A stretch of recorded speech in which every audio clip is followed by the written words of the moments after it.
Good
evening, everyone. Thanks for joining us. Welcome to Celtic Rumours TV, episode number 158 of the Bawz and Bovril podcast with myself, Mark. Tonight we get Big Jerry with us again. Evening, Jerry. Evening, Mark. How we doing, mate? I'm good, pal. How are you? Oh, wonderful. Still living the dream. Aye, well, no this weekend. Gutted, mate. Oh, what was I going to say there? They've put me off now. The shouts for the forum. Big Jerry coming on. Terence is coming on later on, hopefully as well. Guys, everybody that usually comes on the live chat, they're off of our forum. That's www.celticrumours.co.uk. Everybody's more than welcome to come and join that. In the link, there's links to that, and there's links to our Discord group and that. I see there's a few new names popping up on that as well. All Celtic fans are more than welcome on that. A few shout outs to guys. Paul, did I tell you Jerry Paul's to give for another knee operation? No, you never said, mate. I knew he was out for the season. He's to go in for another operation. I think it's this Friday, but I'll fill you in with that offline kind of thing. All Tim, Aloy and Richie, hope you're doing well. I know they've been through some health problems recently as well. Old Malika, Welshie, Mikey, I don't know if Mikey's on the chat or that tonight. Who have we got in the chat? Plunge, nice to see you. Plunge, just something came up last night, we just couldn't get a podcast going. Sorry about that, lads. Henky, nice to see you, Henky. Henky gives a wee shout out on Twitter and that every now and again. Did I hear on here Brenton Rodgers is the 5th biggest housing property? He did indeed. Aye, I'm sure George IFP said that, didn't he? Aye, I don't know if he's the 5th, but I can remember a story when he was getting divorced. I don't know how many wives he's had. He was getting divorced for his wife, and the story in the paper, and he owned something like 102 properties, or maybe even more than that. Maybe just a number off the top of my head. It was 100 and odd properties about Britain, and plus there's stuff there in Spain and that and all. So I think there's Bobby Fowler's a bit like that as well. I think he bought a lot of property in Liver. The highest, was he no? Ex-footballers, surprisingly. He bought a lot of property in Liverpool when it was like gone cheap and it was all undone in that, and now it's all kind of worth a bit of a fortune. Good luck to him. Who else was there? John Coyle, nice to see you, John. Big Nightmare, thanks for coming in. Grot Bags. Craig Young, Craig, nice to see you, mate. Brian, it was always nice to see you. Thanks for all your support, bud. Wally, PM2269. Bobby's no there, so remember, hit the like button. Mrs. Ed's got it going already. Aye. Yeah, Rod, good evening. Rod, thanks very much for coming on again, mate. Only that garbage the other day, Jerry. What about that? Aye, mate. It was goal in the first half. I thought we were in total control. And I thought it'd be a case of, right, once we score one, we're going to want to score two or three. And it just never happened. The first half, I couldn't see them really doing anything, but it's typical Celtic.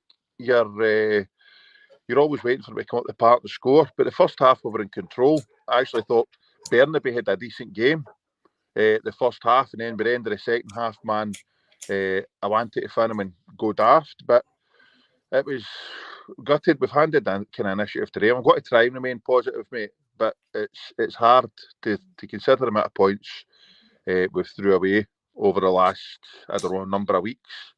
It's unreal. And then second half, it was abysmal. We were all over the place. Second ball, they were winning, and they had the better chances to score a second. So it felt more like a defeat than a draw, and it was definitely two points thrown away. And it's again the board are going to get it because the big boy, he took his goal well, but the two centre halves were kind of exposed, and the Rocky, he's absolutely no pace at all. And Scales never covered himself in glory with a goal either. But the minute that boy gets in the left foot, there wasn't going to be any doubt about what was happening. I agree with you, but I thought we were playing well in the first half. With a wee bit better luck, we could have went in at half time 2 or 3 goals up. Yep. But it just says, and we've seen it a few times this season. How many times have we said that Celtic seem to only be able to play like one half of football? Aye, it's the first half or the second half they play well, but the other half they kind of struggle. So in the second half, it was like a totally different team that Celtic could put out there. Yep. Evening Aidan, nice to see you again, buddy. Aye. And again, I mean, without even getting into the Yoski situation and stuff like that, for me, Jerry, I put the blame for these performances. I always do. I put these at the feet of the players. I mean, once you cross that line, it's up to them. But I just don't understand how we can't play a full game the same way. As you've said, it's always the first half were good, second half were rotten, or vice versa. I don't know what it is or what's going on. And you think, looking back, we had some really bad performances under Ange, but you always expected us to score and get a goal. But just now, at times, we're doing it. We're hitting the post. We're putting it in the stands. We're not taking our chances. It's like, I mean, again, I thought McGregor second half awful, absolute awful. There's no getting away from it. I mean, McGregor, and I'm not putting all the blame on McGregor because, I mean, Alistair Johnson, he looks as if I've swapped him with somebody else. Do you know what I mean? He's nowhere near the player that he's been for us. Evening, CJ. Nice to see you, buddy. Owen McCusker, thanks very much for coming in, mate. Who was I talking about there? McGregor and Alistair Johnson. Do you know what we're big players. You know what I mean? We've got 2 big players injured, right? Carter Vickers and Hattie. But McGregor's been really, really poor most of the season for me. AJ's been a shadow himself. And again, Kyogo. I mean, Kyogo on Saturday, how many touches of the body do you actually have? Right. Aye, and what to walk into the net. But even, I mean, people are saying he's not getting the service and stuff like that, but good strikers make their own chances. Mm-hmm. You know what I mean? That's the way I look at it. But my pals, what you always banging on for us wanting a striker, it's somebody we need to break down these packed defences that we're needing rather than a striker. Needing somebody to pick the chances and a plate for Kyogo. But it does get chances, and you say it's the chances he gets. He needs to be a bit more clinical. Saturday's game there was umpteen chances for us to score. We could have been 2 or 3-0 up. Is that notification? Can you hear that notifications coming through to me? It's off and they're scoring. What? I said we could have been up. We could have been in there 2 or 3-0 up, and then you get in, after half time they go up the park and score, and it's a completely different game. And we're let's face it, were you shocked with the result? Honestly, to be honest, Jerry, I was shocked with it. He's getting 6 points for them and Hibs. I just didn't think we were going to do it. Even down to the fact that they just get rid of Robson as their manager and stuff like that. It just, I mean, I kind of had a wee half joke that we would win 4-0 on the Discord and stuff like that, but I didn't think that was really that realistic. But I still thought we'd have got a comfortable win. Aye. Down to the fact they just get rid of Robson, stuff like that. Plus, Celtic, the players knew that they needed to get a performance in there. Evening, Liam. Thanks very much for coming in, mate. We're all good to you. Why have the thing that needs to be answered? Why have so many of our top performers, Vickers aside and Hatate aside, that I'd write them off, man. But the injuries they've had this season, they're pointless talking about them. But why is there other players look like a shadow of themselves? Johnson, McGregor, Kyogo. None of these they were big performers for us the last few seasons, and none of them look a shadow as what they've been. It's ridiculous. I mean, even Bernardo's went a wee bit off the boil. Aye, he definitely has. But it's the last couple of games. I'm not blaming him for. Do you know what I mean? The guy's only come into the team. Aye, that's it. Again, a lot of people, even on the forum and that, saying, he's not going to be worth the £6 million. He's only just had a couple of good games and that. No, for me, Bernardo's, he's a cracking player. You can see that. Definitely. As I said, he never played a lot in the first half of the season. So he was due to have a wee dip. But I can understand now who used to away for forums and all the rest of it straight after the results and try and let things cool down. Because as I say, I was reading some of the comments and listening to some of the stuff online and that, and it's nonsense. It's total nonsense. But the emotions are still raw. I mean, you're trying not to lose the head. I mean, I was one of them. But you need to try and back the team as much as possible and try and not hand the initiative to them, because it is still in our hands. It's up to us if we win this league or not. So we're down, but we're not out. I'm just trying to look at it that way. I'm still confident we'll win the league. I'll put it to you this way, right? See all these people, that's us, we're fond of them, the league and all this part. So see if we beat Aberdeen, would have said, right, that's it, Celtic's won the league. No, I know. I think it's just to consider the amount of points we've dropped, mate, in the last week while and the performances we're putting in. Because the performances we're putting in are poor. And normally the second half of the season's when we kind of kick on and do well.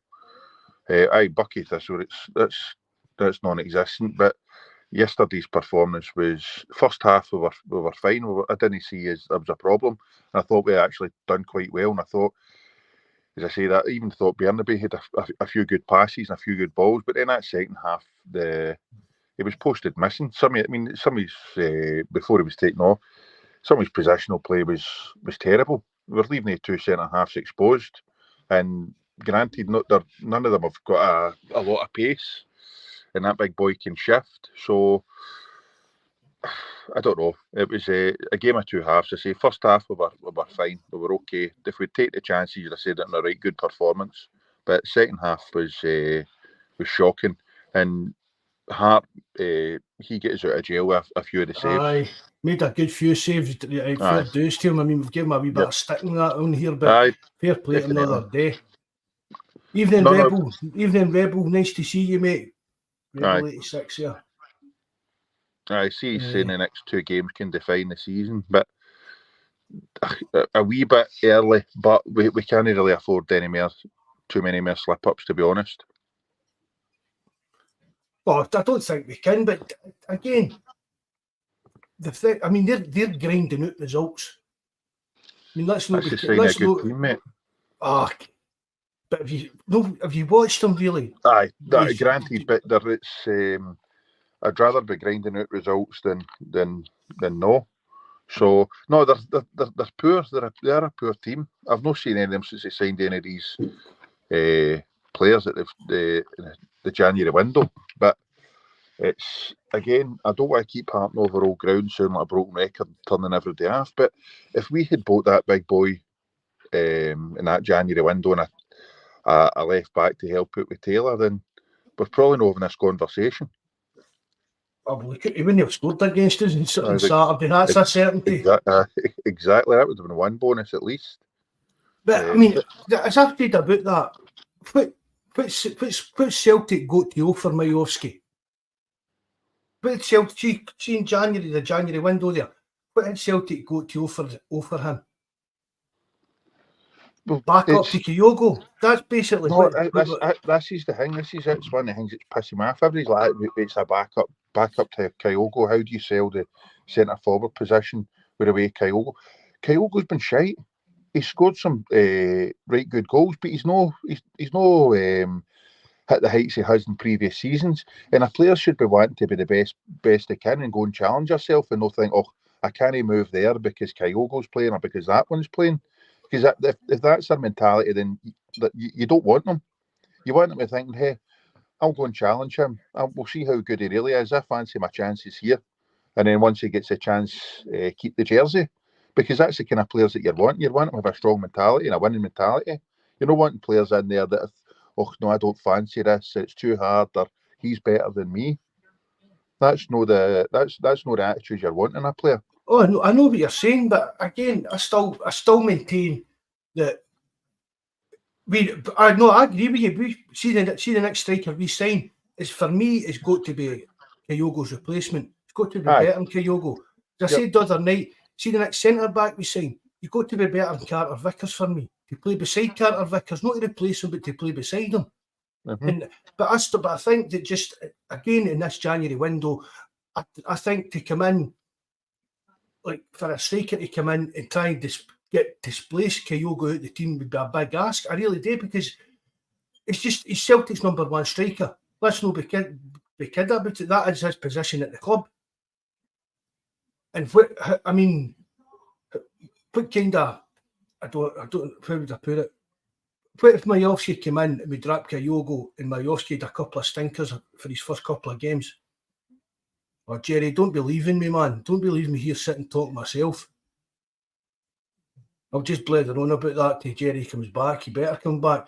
But, I mean, if Majowski comes in, he's still got to displace Kyogo. There's another few weeks kind of thing and stuff like that. It just goes on. And I don't think it would have been a good move, personally, for Majowski, for his point of view, to come to Celtic in that window. It would have been brilliant for Celtic.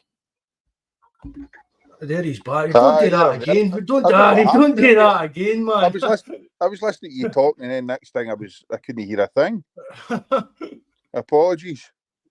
But just what I was saying there, I just think it would be hard for any striker to come in and displace Kyogo and getting signed in the January window. Or it's going to be a case that you're coming in and just that's it then, Kyogo, you're the backup. And I don't think that would have happened. Does that make sense? That might be a better way of putting it. Aye, but I can understand. Like, you might not bring him in and he's going to start straight away. But you look at that, it could have been a couple of different stories. Saturday's game, you could have started Kyogo. We could have had a couple of goals up, then you bring him on. Or we could be chasing the game, or it could be tight and you bring him on and it makes a difference. And then the next game, you think, right, I'll give him a wee bit more time, or we need to bring him on, or whatever, and then eventually, if he's doing the business, you're going to start him. So he's starting every week at Aberdeen. I know, but there's a difference between that starting at Aberdeen and starting for Celtic. But is that between January and May? That's what I'm saying. I mean, who knows? The chance to go to Smith. I mean, we don't know even if Celtic tried to get him or not. But no, I mean, we're only speculating. He's players will be wanting to win trophies. Will be looking at it and think, well, it's January. There's still a chance that I could play enough games and help them win that league. And there's the Scottish Cup as well. A better chance of them winning it than I have with Aberdeen. Or they could keep playing for Aberdeen and see what moves come up from in the summer. Aye, no, definitely. But he's young enough to. He's a good big player. I don't doubt there'll be teams looking for him looking at him in the summer as well. But I'd like to think Celtic. But would you like? Would see come the summer? Would you take? What about the chat? Would you take Majowski's were number one? Aye, we're kind of main signing. I knew you were going to go down that route. Would have been happy. He scored a good number of goals in a team that don't create anywhere near as many chances as Celtic. So he's young. What is he? 24. 24. He's got room for improvement. He's got a lot of room for improvement as well. So I don't know. And what age is Kyogo? 29. 28, 29. So he's not going to make massive improvements. So I mean, I'll tell you, I'd rather bring Majowski in as our main signing target in the summer than the boy for Iceland. Is it Iceland he's for? Norway? That boy's playing with Bromby. Aye. Chris Vard. I'd rather spend the money on Majowski than him. Aye. I'm not really one. It's the stats for that boy don't look that great for goals and games and assists and all the rest of it. I would rather have Majowski than him. I think he's a cracking big player. And Evening, Martin. Nice to see you. I agree with you, Martin. Cohen is better at playing at a CDM position than Cal McGregor. What's that? The guys in the chat are having a wee debate. But Martin says Cohen's better as a CDM than Calmac, but Plunges says Cohen's better than Calmac. But he's meaning as a CDM, and I totally agree with that. It's the one position that we're stinking at in the team that really affects us. And it's starting to even affect us, I think, in the league level. Now, it used to only worry me in Europe, but now I think it's becoming a big part of how teams are kind of, they can tell that it's easy enough to overrun our midfield because we've not got that physicality and that kind of ball winner guy in that position. Aye. It's we need to be a wee bit quicker as well with our play. It's all too slow and too kind of one-dimensional.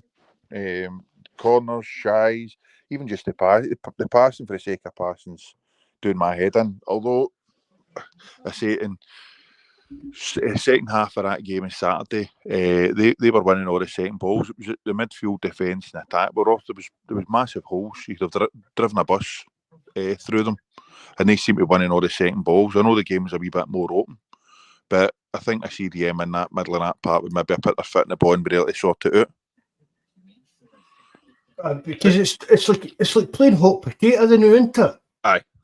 They're just passing it for the sake of passing it just to get rid of it, and it looks fancy if you're just passing the ball about the pitch, but they're not doing anything with it. It's just it's craziness. I mean, I don't even know who it was, but somebody the other day passed it. They were maybe 20 yards for the Aberdeen goal, and they passed it back into the centre circle. And you're like, what's the point of that? Look for a winger, look for a runner. Aye. I know, who was it? Somebody's just put, Brian was going on about Rodgers was obsessed with possession football. And I used to do my boxing when he was originally here. And I've said it before, see the holding on to the ball and all the rest of it and keeping, that's fine. But see the passing, you've got to pass with purpose. There's no point in me the centre half's passing about for 20 minutes just for the sake of passing. See if you can't get the ball forward and get it quick and get it into the box or 1-2s or have a shot. It's pointless. It's absolutely pointless. So you've got to try and get forward. That's what you want to do. Get the ball into the box and try and get as many goals as we can. It's no happening. I mean, Palmer, I was a big fan of signing him. Don't get me started, man. He started off looking the part, but now he's not getting any. Seems to be getting any better. Aye. No, it's big guy. I've just plunged talking about Ida. I thought that big boy done well the other day when he came on Big Ida. I had a few decent touches.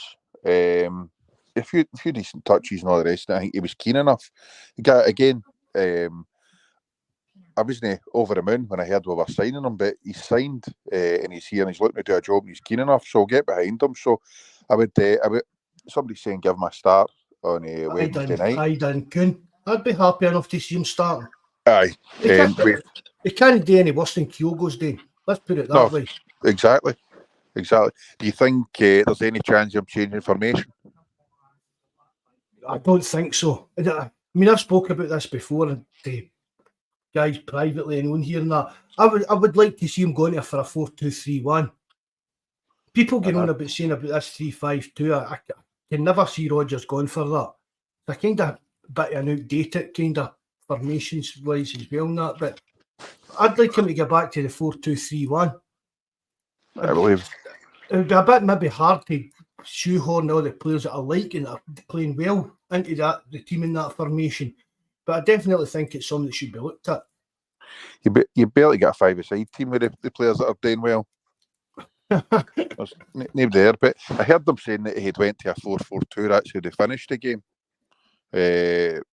on Saturday. But I don't know I don't think he'll change formation. I think he's just going to try and stick it out. But it's not. It's the 4-3-3 worked fine for Ange and the way his teams are playing, but it's no clicking for the way that we're playing now at all. And I think he'll persevere with that. The 4-2-3-1 was his kind of favourite formation when he was here first time round, was it no? Aye. But I just don't know. I think he's going to. I think he'll keep persevering with what he's got, and I'm not going to say it's affecting Calmac, but it's no. He's been shy. It's no bringing out his best. Nah. Apart from the two games against the Orcs, he's had a poor season. But he's not the only one. I mean, Palmer was honking, Kyogo honking, Abada, Anonymous, Johnson. I don't know what's happened to him. Bernabe, he's never been Celtic class, and still won't. He's got a decent eye for a pass now and then. But apart from that, positionally and everything else, he's terrible. And then you look at the defence that we finished with, man. That's frightening beyond a joke. So it's a shit show, mate. It is a shit show, but I'm trying to remain positive and upbeat. But it's hard. We'll just need to wait and see what Wednesday brings. But I think it's the sooner we get this game played and try and get the 3 points in the bag. I think it will settle everybody back down again. It was the thing coming off the garbage ending to the transfer window and stuff like that, and then to see that performance, especially as we see in the second half, it just piled on the agony for a few more days. If we went out there and beat Aberdeen comfortably, say 2-0, 3-1 or something like that, a lot of the fans would have been a lot happier, because Petotti's a weird place to go. No, I mean, I've seen Celtic getting up there and getting beat. I've seen Celtic getting up there and hammering them. So, just, do you know what I mean? But it's one of the places that when your fixture list comes out, you always look at when you're going to Ibrox, when you're going to Pittodrie, when you're going to Tynecastle. You know what I mean? These places that are historically hard to go and get the full points out of it. But that's what I'm saying. It's a game. I mean, if you'd asked me at half time, mate, I'd have thought if we get one, I said to my pal, if we get one, we're going to get a couple, we'll be fine. He was texting me about 40 minutes. I said, no, we'll be fine. We get one, we're going to get a couple here. And then that second half, we were abysmal. But I'd seen Rebel 86 saying that we went to a 4-4-2 and our midfield were overrun. But there was massive. As I say, there's massive gaps in the midfield. We were poor. It looked as if we didn't know where to be or what to do. No, there was no. But it doesn't. See, let's face it. No matter what substitutions he's making and stuff like that, it's the actual style of play. Yep. It's just holding the team back, as we said there earlier on. All this pointless passing, just possession without actually trying to create anything. It's as if they're passing the buck. You know what I mean? It's like, why is Cal McGregor not getting his foot in the ball and running up the park and trying to take men on? Aye. Well, that's the one thing that Hatate was good at, is carrying the ball forward. But as you say, it's see all this passing the ball side to side, trying to draw teams out. You're not going to draw them out, especially in Scotland. They know how they're going to play. They're going to sit in and try and hit us in the break, or we make an arse of it. So you need to try and get the ball forward, get in behind their men, and play to your centre forward strengths, who was playing off the shoulder and making the runs across. But Kyogo's doing neither, but he's not getting the service. And as I say, Palma, he's needing a rocket up his arse, because he's had some decent, or not too bad games, but he's also had some right shockers. It's as if he's come in with thinking right away that he's... Aye. Sometimes I kind of get that impression where we thought it was maybe going to be a lot easier than it actually is playing in Scotland. Aye, definitely. Liam there saying Kyogo looks down in the dumps. I wonder, is he not getting picked for the Asia Cup getting to him? He wasn't a big starter for Japan anyway, was he? No, nobody was. I don't think anybody was. I mean, it was. I mean, the bloggers and all that was all the panicking about all this Asian Cup, but I don't think there was any chance of Kyogo ever going to that.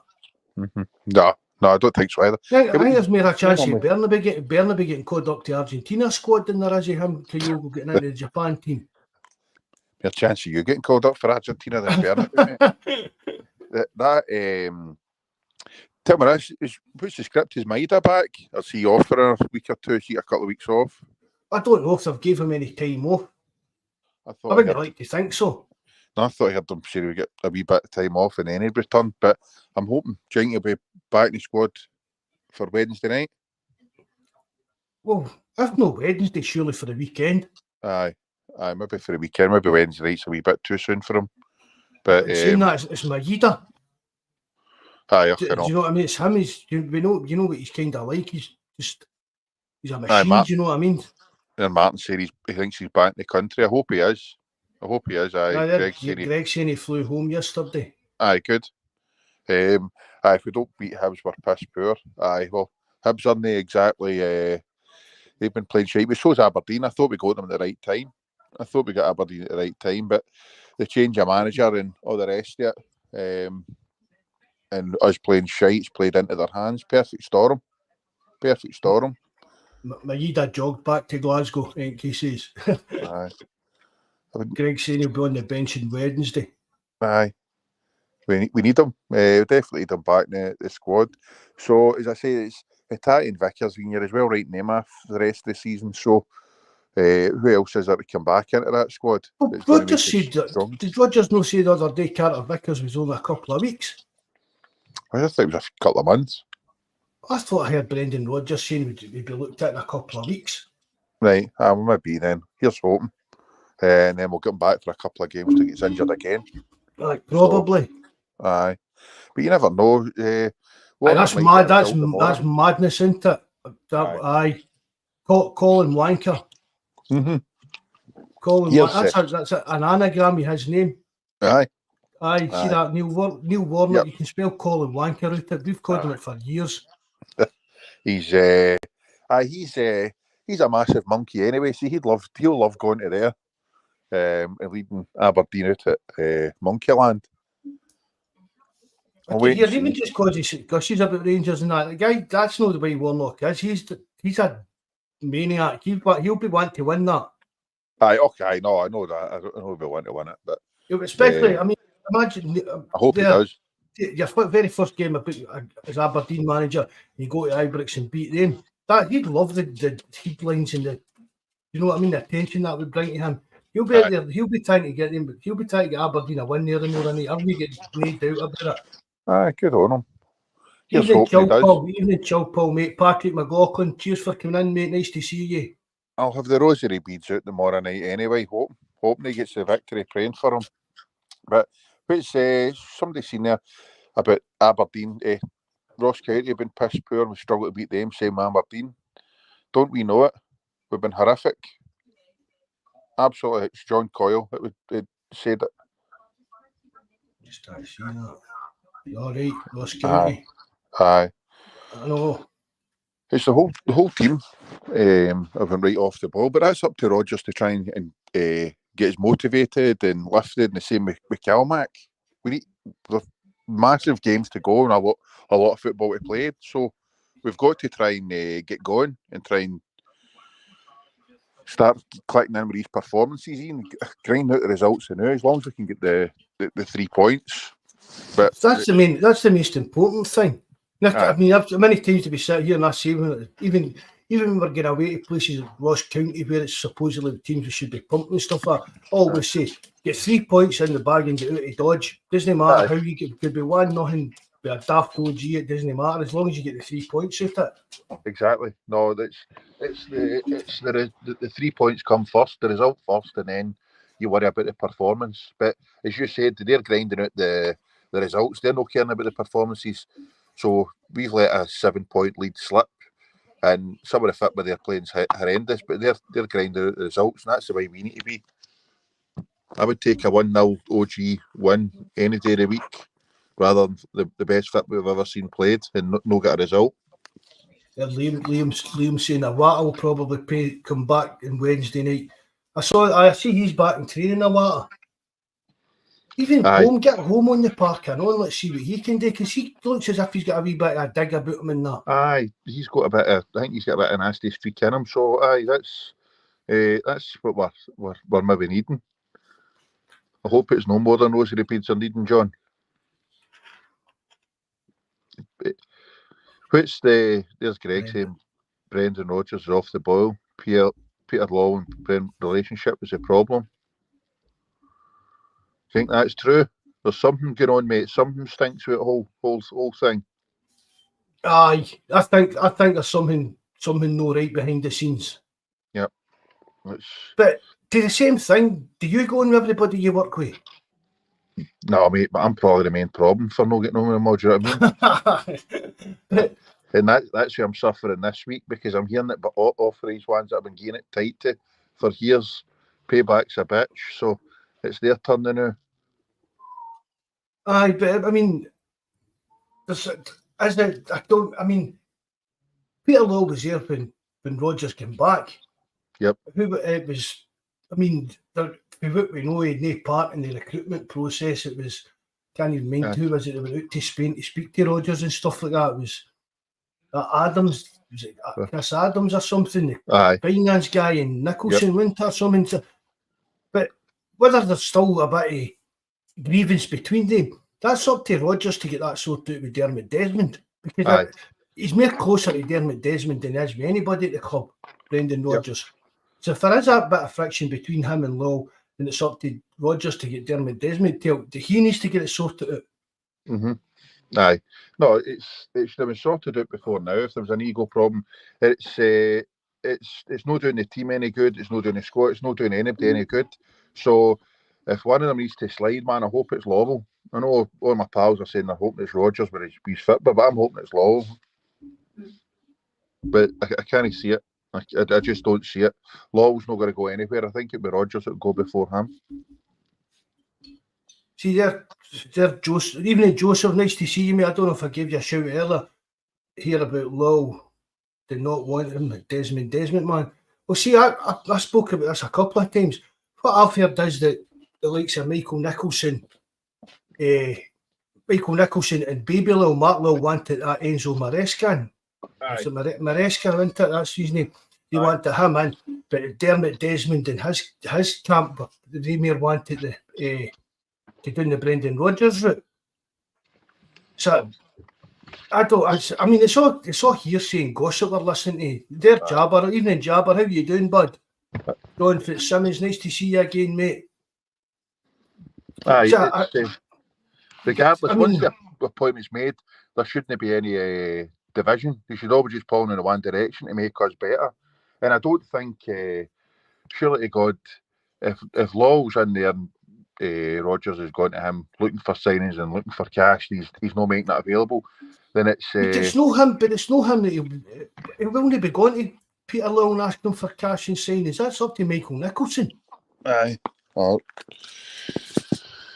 I know. But I mean, I don't know. When Law was CEO, everybody moaned about because he was the CEO, but that was when he had the power to run things. Do you know what I mean? What he said went. But now he's not got that. He's not got that type of power. They've got to mean this is a PLC. There's rules and stuff the way that the company needs to be run. He'd be the biggest ego in any room he walked into, any boardroom. Oh, I've said that before. Aye. So it's and that. We only have about 4 board meetings a year. Aye. Well, that's my point. See if he's still in there or run about or whatever. He's still got that kind of influence over people. But I don't know. The whole thing he's sorted out for the best, for the better for the Pittsburgh team. Because Aidan Nicholson saying, "Leave my father alone." If only. Get your dad on here then and answer some questions, Aidan. Fucking right, definitely. Aidan Estapona, boy, nice to see you again, mate. Hail. But no, we need it. We need love it sorted love out, it as mate. well. Hail, buddy. It's got the. Everybody keeps saying it. It's got the makings of the 10 season. Or the feel of the 10 season. But I don't think so yet. But hopefully we can get this all sorted out quite soon and kick on. Even something needs to give to even help the public image of the club. You know what I mean? Get something.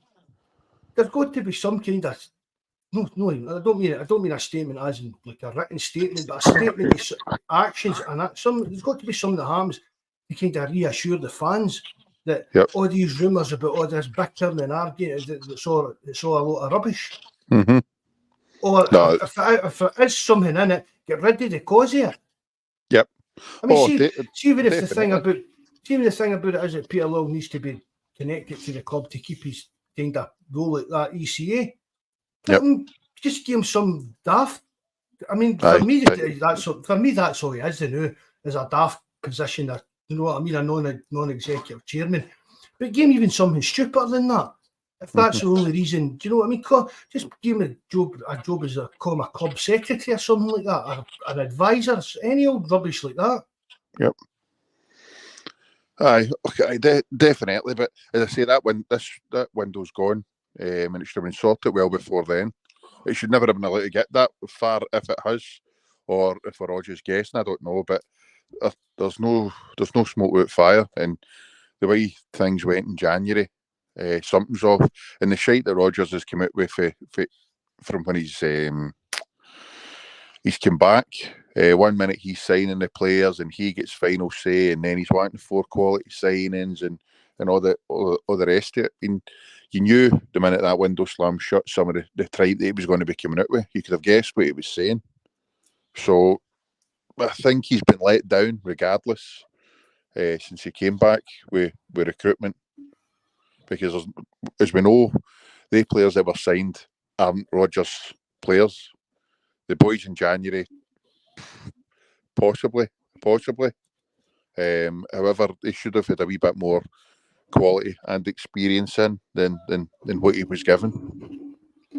Well, as we spoke about the other night, that when that CQN, that Paul Brennan, don't get us wrong, I know he's Peter Lawwell's, well, he was Peter Lawwell's kind of public mouthpiece at times, or for a lot of times with Celtic.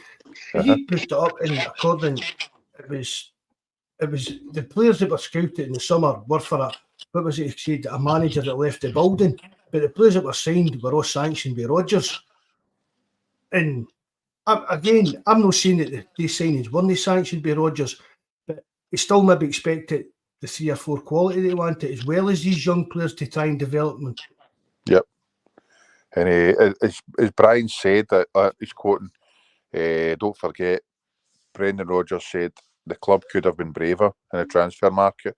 Well, we all can take that for what he means. I agree. I think he was hinting that they could have maybe went and spent a few quid on certain players or whoever, and they've not. But what does he mean by that, braver? Does that mean put an extra $5,000 a week down on the table to this guy and get him in the door? Aye, possibly. I think that's what things like that. Yep, I think that's what he was hinting at. So, and I think it's short-sighted if we're not. I mean, look at the money we've got sitting in the bank now. That's going to be, I say, worthless. It's not going to be the same if we don't win this league. We're going to need to use that money to try and compensate for no winning the league and try and keep up. Not say keep up with them, but we have the chance, or had the chance, to keep a good distance in front of them. However, if they win this money, the leagues have got to go back to being neck and neck and swinging round about when we should be just romping it every year. And that's not being a panty wetter or whatever, or pessimistic. It's reality. It's a lot of money that's going to be on the table come the end of the season. Yeah, Ter. Evening, Ter. Hi, Ter. Good evening, gents. How we keeping? Good, mate. Yourself? All right, no, not too bad, Jerry. Yeah, Ter on. What's your take on it all, Ter? Unfortunately, I was disappointed. I was right when I said to you that I thought they'd only get one loan signing in. Yeah. And as I texted in the live chat when we were watching the match, the window was answered in 5 minutes when you saw what the centre forward for Aberdeen could do. Yeah. He had one chance realistically. He was unlucky not to have a second. He was excellent at holding up the ball. He was excellent at linking play. I mean, he took his goal brilliantly. Yep. And and on top of that, Shanklin scored for, I think, 2 for Hearts. And yet we miss a handful of chances in the first half, and we get caught rotten in the second half for their goal. And to be fair, the second half Aberdeen were miles on top. Said only for Joe Hart we'd probably come away with nothing. Yep. And the problem is as well, and I don't mean this in any disparaging towards the individual, but young Vata was nowhere near the squad all season. And then we're putting him on with 20 minutes to go to ask him to win the game for us. Is that really fair? It wasn't even as long as 20, I don't think, was it? Well, however long it was even... you're putting on a guy that hasn't been anywhere near the squad all season. Anywhere near it. And you're saying, right, can you go on there for the last 10 or minutes or whatever, 15 minutes and yep. Try and win us the game? And you're like, this guy wasn't good enough to be in the squad all season. And now you're throwing him into the deep end going, well, I need you to do something here. Because Palmer was absolutely dreadful. Yep. And why they continue to play him on the left-hand side of the left-hand side, I don't know. Because he continually cuts in. I just put him on the right-hand side and say, you're right-footed, whip the ball in. Stop this cutting inside every time. It's so predictable, it's not even funny. And at the same time, if you're going to play the way they play, that's fine. But this notion of thinking that Kyogo can drop into the middle or back further, his touch at the weekend was terrible. His control was terrible. Kyogo's either on the last shoulder, or if you don't think he's able to do that, or you want to play that style, then don't play him. Don't play him. Play someone else. I agree. See, the big boy Majowski's a good all-rounder up front for them.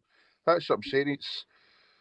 People are wondering whether Kyogo's backup, but he's a hell of a lot different for Kyogo. He can shift, he can hold the ball up, he's good in the air, he's good with kind of both feet.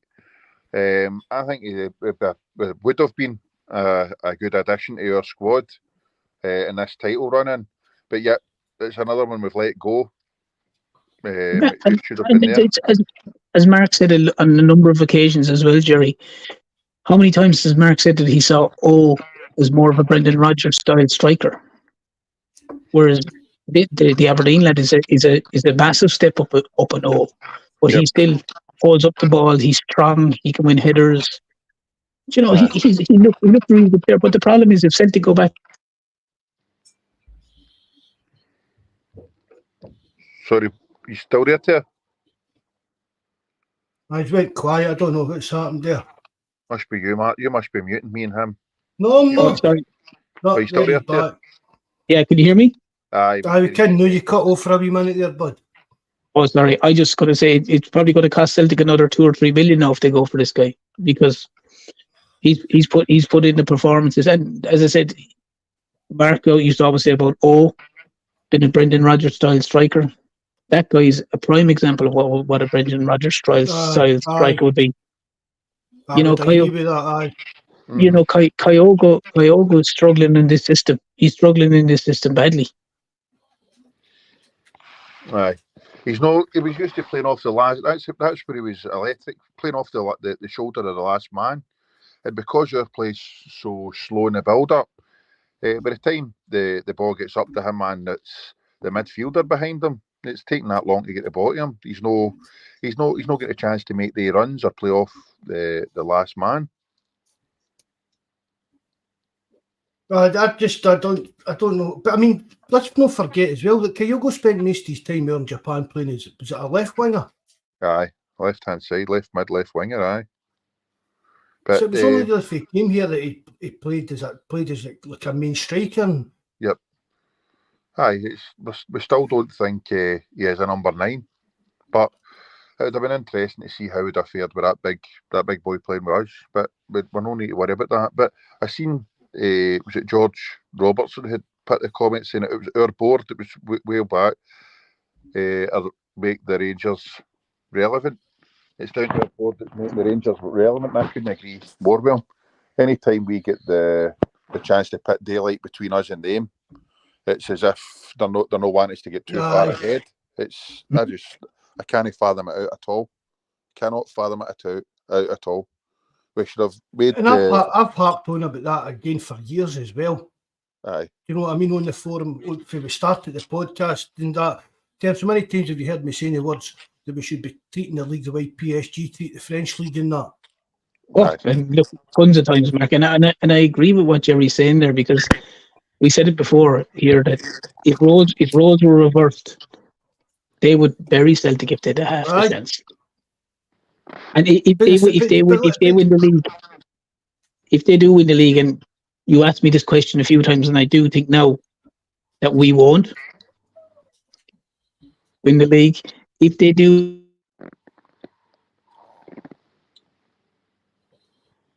I cut him off for that one.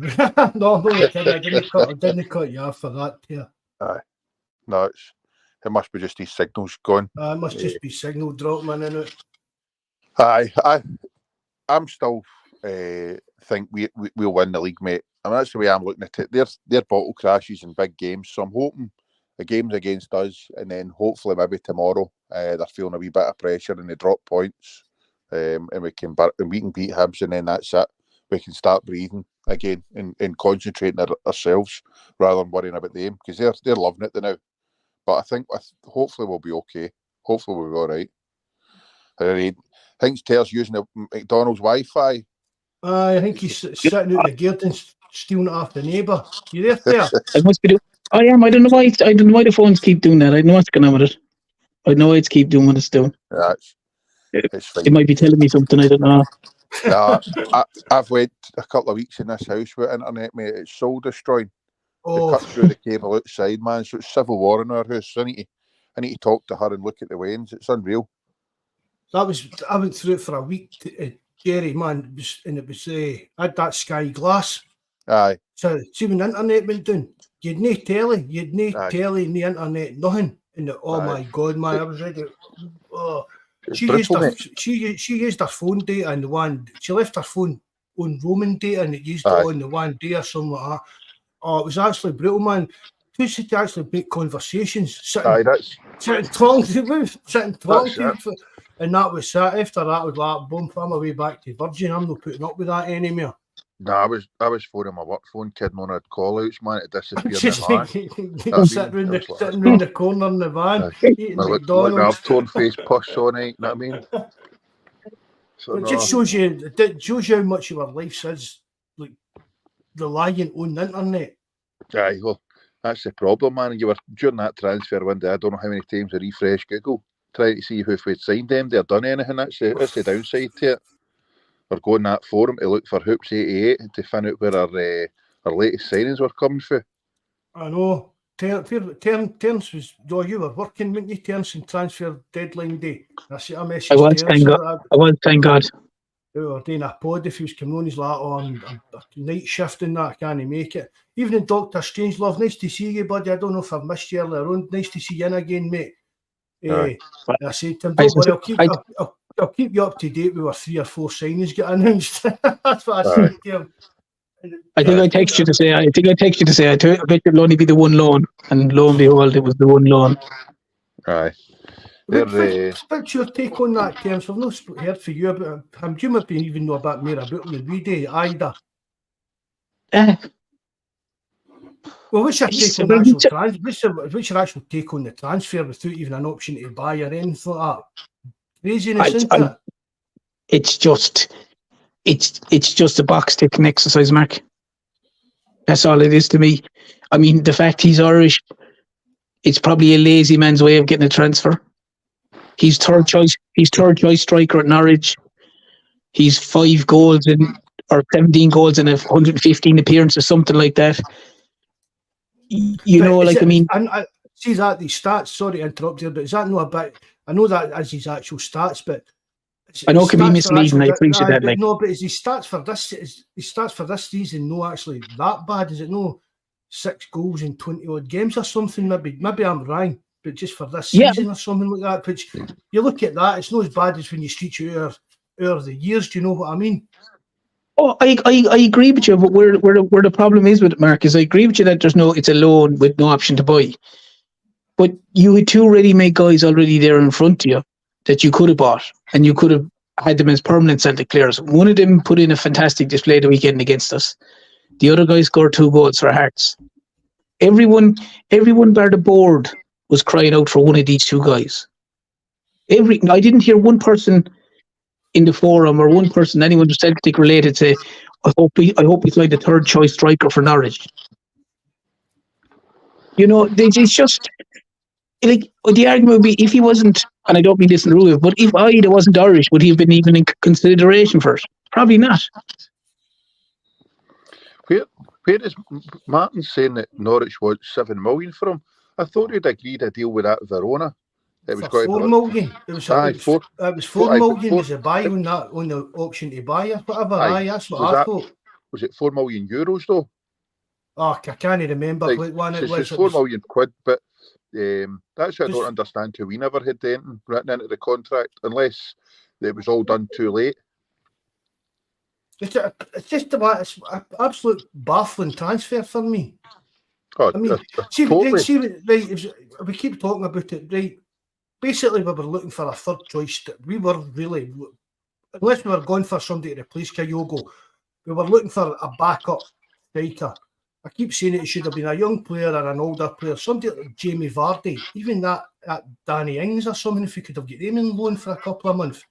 But see if we went out and signed Ida and signed him as a player, and that was it. That was it. His position was to push and keep Kyogo on their toes. I would have been happy enough with that. Do you get what I mean? If that was just a squad position and we'd actually signed him and that was his position. Because I do think he'll score us a few goals between now and the end of the season, just because he's the big kind of size he is, and that I think he will score a couple of goals in Scotland. But it's just without this kind of any kind of. I mean, he could come up here and score 20 goals between now and May, and Norwich turn and say, see that 4 million, 7 million, well, we want 12 for him now. But there's nothing to base any kind of long-term, there's no long-term thinking in this signing. Or has he been signed as a stopgap to this summer to get better than Kyogo in, to be signing a player like Majowski or something like that? But there's no proof of that, though. That's poor because there's no guarantee. That's what I'm saying, Terence. It's just one of these, but it's just there's no long-term, there's not even any short-term planning in this signing for me. Exactly. Mark, there's no short-term planning or long-term planning in the squad. The squad is weaker now than it was when we started the season. But this is a squad that won a treble last year. And they're now considerably weaker at the business end of the season than they were when they started the season. Like, that's inexcusable by the Celtic board. Inexcusable by the Celtic board. That all these guys they've brought in, it's like half of them have been sent back out. The other few are bid part players. This team and the squad as a whole are weaker now than they were at the start of the season after winning a treble. That normally it's when Celtic are after having a bad season, the team comes in and it has to be revamped and reshaped and rechanged and new bodies brought in. Yep. But the Celtic board, Mark, have shown that they have no intention of doing what you're saying, and I agree it should be done. But this is over the last few seasons they've done the same thing every season. We all expect, we made it to Champions League, great. We'll get a couple of good signings, guys that can really kind of compete for us in the Champions League. They never do. They get bit part players. They get some project guy. They seem to have a huge thing now that we'll go and get a load of guys from Japan or South Korea or that, and one of them will strike it lucky for us. Mm-hmm. That's and as a Kwan, Yang, I mean, even Ida, I know he might score a few goals, but again, there's no long-term planning in that. You come to September, end of the season, you come to over the summer transfer. You've got to look at this again and go, okay, now we need to get someone for here, we need to get someone for there. We still have no left back. We need a keeper. All this stuff that should have been solved in the summer, and that's the problem that the Celtic board, when they don't have money, you don't have a problem with this. But when they have a load of money, you're kind of scratching your head going like, lads, what are you doing? Yep. I agree with you, mate. Because it's the same old with the signings and the forward planning. When we make an asset and we've lost the league, that's when we rip things up again, instead of trying to just keep continually improving for a position of power, a position of strength. That's where we need a director of football. I totally agree with you, mate. That's one of the biggest things that's wrong with Celtic now, because see if we had a director of football in there, that's the that's the hub. That's where everything goes through. There's been any of this arguing about Peter Law's doing this, Mark Law's doing this, he's doing. Do you know what I mean? It'd be down to the director of football. If transfer windows don't go right, it's down to the director of football and the CEO, the guy that does the finances. There's no passing the buck, there's no getting away from it. That's who's in charge of doing this stuff, and that's who's responsible for it. There's no long-term plan at the club, as Terence has just said as well. There's not even any short-term plan at the club. There's no direction that the club's going in. You can't. No vision there, not. Aye, that's it, Terence. There's no vision or direction in the club, actually, or as a club, or as a team. Would you back this board to make the right appointment when it comes to a director of football? Well, I think that's the boat with that Fergal Harkin. Harkin. Aye, Figo Harkin, was it? Where is he now? Yeah. Where is he? He's with. Isn't he in somewhere in the Belgian league or something like that? I think. Whoever it was with that is team it Club Brugge? Club Brugge, the one that Ronnie was managing, wasn't it? I think it's Club Brugge, one of them. I think something like that. I think. But, I mean, that is, for me, that's one of the biggest, because see if we appoint a director of football, that takes the power away from all these guys that we think's pulling the strings from behind the scenes. You know what I mean? Because that's his job to. It's his job to oversee the football department. It's his job to. He'd even be above the likes of Mark Lyle in the pecking order. Do you know what I mean? We're talking about a guy at board level, but he's making sure that it's the football side of things on his and their kind of agreed vision between the manager and him for the next couple of seasons. That's where they go with. Do you know what I mean? But the new, as we said, it looks as if there's a kind of battle for power going on behind the scenes at Celtic. Aye, I would agree with that. But there's also Martin. Martin's saying that Rodgers wouldn't allow a director of football. I had said this as well, Martin, but it's Leicester had one because Leicester had a director of football. And then the last time he was here, I think you said, Mark, that he was touting Kennedy for that job, wasn't he? Aye, but the last time he was here, he wanted Kennedy to get the job. Aye. But he worked under a director of football at Leicester, and he didn't even. And there was even a transfer committee above him at Liverpool. It wasn't even just one guy. There was a committee that ran the show at Liverpool. Yep. Yo, Brian, right? Good night, Brian. Thanks again for coming, mate. All the best, good to see you. Night, Brian. Listen, I'd say every club, or the vast majority of clubs, excluding Celtic, have a director of football. Even Rangers have a director of football. Jock Steiner had a director of football. is Man City get a director of football? Aye. Yeah, they would, yeah. I can't even pronounce his name. It's. Oh, is it that guy? Was it Barcelona? Aye. That Brexit Tixie or something. Aye. Aye. Right. Okay. Because I was trying to think the other week there we were talking. Because even Begristan. Aye. I knew he was talking. Aye. Even when Eddie Howe was due to come in, the Bournemouth guy, I forget his name, he was director of football, had been down there, was due to be coming in as director of football at Celtic. What? When Eddie Howe was due to come in, this guy was supposed to come in as a director of football as well. So, I was looking at it there today. Like, Celtic have dropped 14 points, I think, this season already. Yep. And none of them, and let's make sure and clear this: none of them are against Rangers. Mm-hmm. None of them. They've taken 6 points off Rangers so far, and they're all likelihood going to be level with Rangers come as Rangers play their game in hand. Like, it's shocking, 14 points like in 28 games. See, you can't compare crazy. You can't compare football in the 60s and 70s. I was just about to say that. That's like saying, well, why's Liverpool doing what they're doing when the Shank League years ago, and why's Man United not doing just what they done when what Fergie done? Football's changed. Every big club in the world has got a director of football.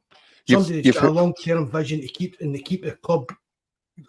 You've heard managers saying that they couldn't do the Ferguson thing. Wenger and all that is saying it's impossible to do now. Arteta was going on about it as well, that it's impossible for modern day managers now to do the kind of job the likes of Ferguson in an extent Wenger done without a director of football. It's just too much time consuming. Craig, so he's hit the nail on the head for me there. Brendan Rodgers is a coach, not even a manager. I'd agree with that. I think Brendan Rodgers is a better coach than he is a manager. I don't know, but I don't mean that when we talk about like John Kennedy. But I'm talking about like that's what the Americans would call it, like a head coach kind of thing. Brendan Rodgers, I wouldn't have let Brendan Rodgers have the free run of Celtic's like transfers. I definitely wouldn't. There's got to be somebody else involved in that process, because even as I said, just didn't he?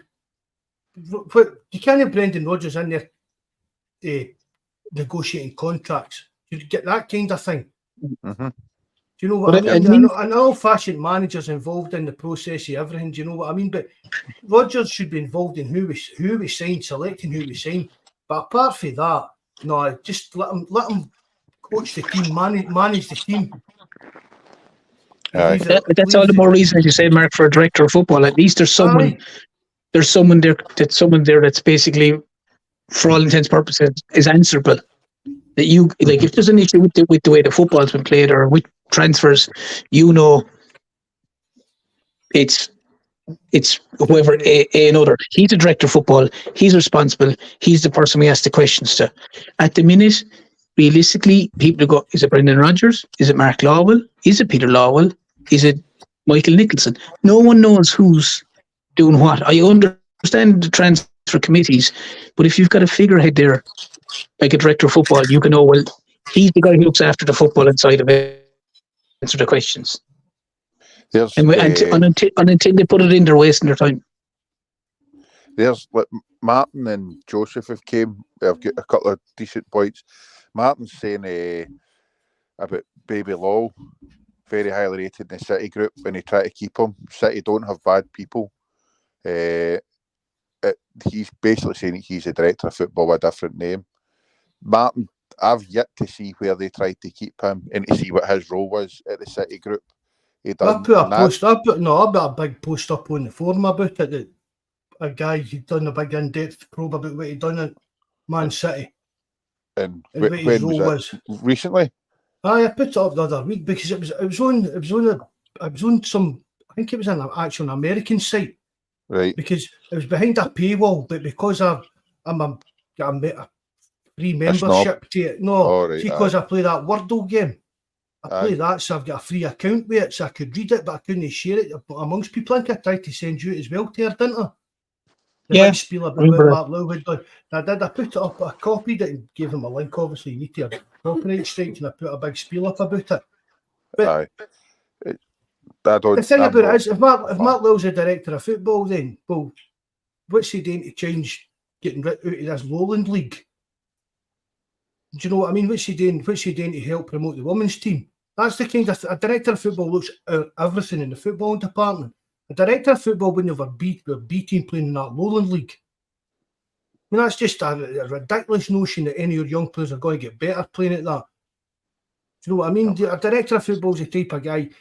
Ajax appoint a director of football that will keep the philosophy.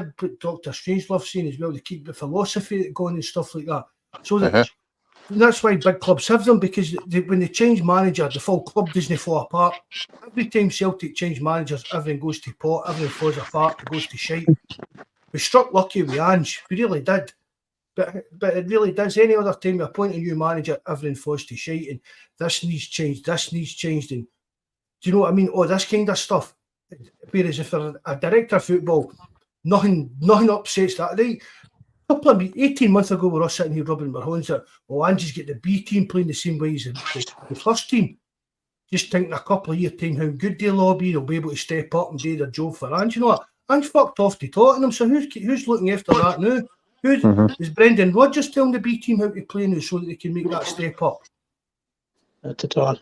I think he does take an interest, but I don't know to what extent. But as Robert Barker was saying, that's insulting to the B team. No offence to the league, but it's no the B team's fault they're in such a shite league. I mean, they're playing against teams.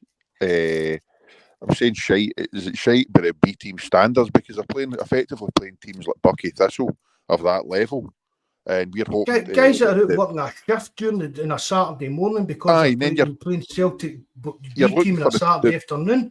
And then the boys, you're looking for the players or the young boys for there playing against teams like that to then be able to jump up and play. Look at take Vata for example, playing in that B team. Then you're looking for it to come in and do the business on a Saturday for the first team. Too big a jump. Against big guys like that Shinnie and that for Aberdeen, big tough guys. Aye, booting the boys, Ham. Just to go back to your point, Jerry. Just to go back to your point there a minute ago. Yep. Sorry, I was just going to say there a minute ago when you were saying about the director of football with Mark Lowell. I get what you're saying, but at the same time, if Mark Lowell is the director of football, someone is above him dictating the prices, because there's no way someone could tell me that Mark Lowell would not have bought a player for more than 4 million at this stage, 4 or 5 million. He's come, as you said, if he's come from the City Group, I know it's a different arena altogether, a lot more money. But all the players that they've bought, that Celtic have bought, are all in that template of 2 to 5 million maximum. So I can't imagine if I was director of football and I had, I won't say free reign, but you're going, these are the guys I'm looking for. Someone obviously above him is going. Someone above him is going. No, you can't pay any more than this for a player. They have to. And I'm not saying it's not Mark Lowell's fault. Don't get me wrong. There's still players that should be like. There's no way that the likes of Tillo. There's no way probably Kwan. There's no way that there's been numerous other guys that shouldn't have been anywhere near the club. Like Kwan has a 5-year contract. Tillo has a long contract. Who gives out these? I don't know, but it's ludicrous. But I think there's someone above him as well that's going. But that there's a time for that keeper that went to for the match or something like that. Yeah, the Lavakovic. Yeah.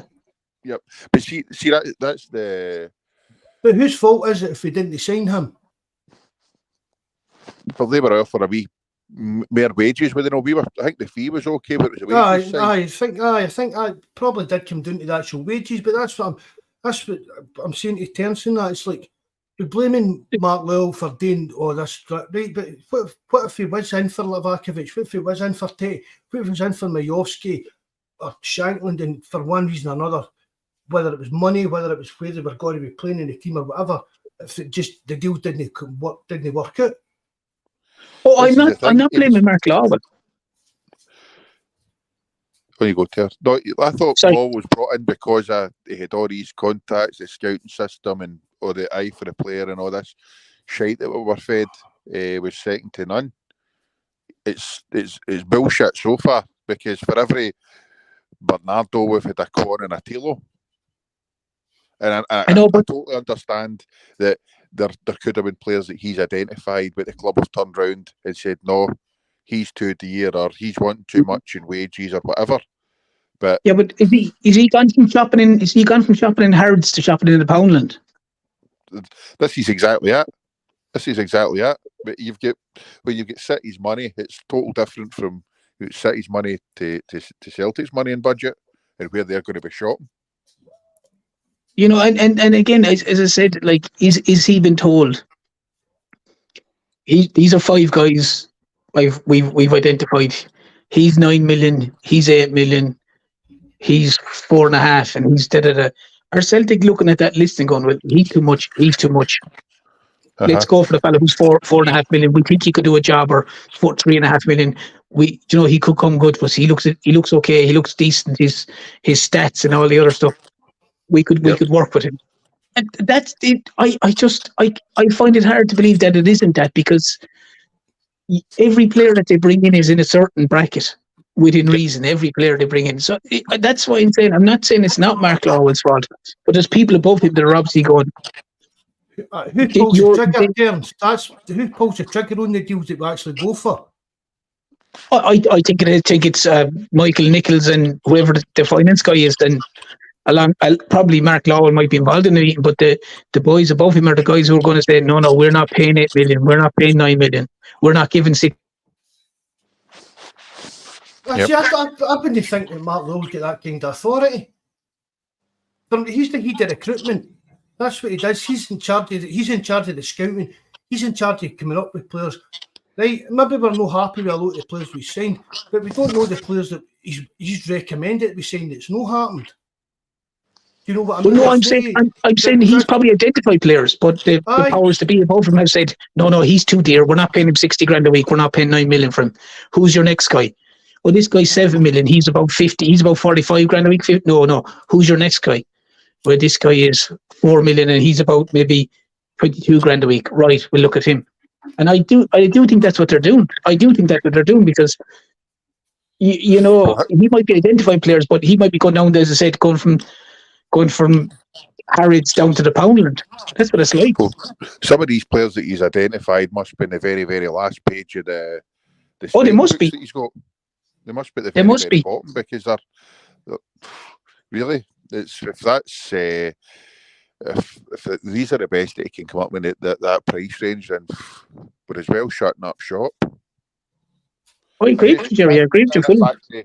That Robert, I was agreeing. Mark's right. I was agreeing with what you said, mate. You're spot on about the league and the team, and that there've been no reward for that B team.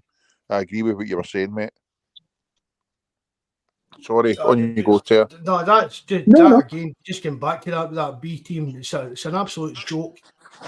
And getting back to the director of football, things like that. A director of football wouldn't have that. We're pumping money into. It's a pointless exercise.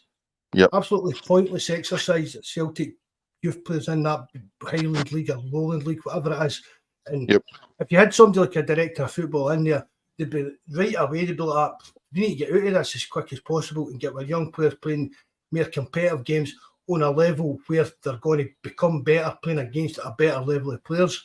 I mean, I'm sure there is a reserve league in Scotland with some of the teams, but Celtic chose not to take part in it, which again, just absolutely crazy. I'm hoping Brown takes a couple of our boys into Airwell to play. That's the kind of level you're hoping that the boys are at, and they're going to progress. That's where they'll kind of hardy guys doing that been in the game for a while, professional. That's and you're playing against a lot of guys that have played in the top league in Scotland. Or maybe players that are players of that kind of same age, the kind of same age group that's trying to make their next step up to the Premier League. Yep, definitely. But like when Hattie comes back from injury or Carter Vickers comes back from injury, all they can do is train. They can't play a game because there's no reserve league. Whereas if Hattie was back from injury and he plays 2 or 3 reserve games, he's back up within reason to speed. Carter Vickers the same. And a young guy playing beside Carter Vickers a young guy playing beside Tate in the midfield, like, we'll learn so much from them. But yes, they think, right, it's grand, we'll play this Lowland League. And surely the God Celtic must see how many young guys have actually come through from the Lowland League to the Celtic first team squad. Mm-hmm. Do you know, there's next to no one. Like, I mean, at least the reserve league you have a chance. Like, and that's why you can't blame guys for, like, is it Ben his name, Ryan Morrison, that going to Bayern Munich and places like that. Yep. No chance. I wouldn't blame it at all. Even if you're playing at the shittiest level, the German football for Bayern Munich, it's got to be better than that Highland League, Lowland League stuff. Do you know what I mean? Well, it's going to be a far lot better. Aye. I mean, Mark, be better. I know he's out on loan into Ryan Morrison, an English Championship team, maybe the new. But one of them at Queen's Park. One of the boys that went to Bayern over to Germany. As you know, I don't know. I think one of them came back.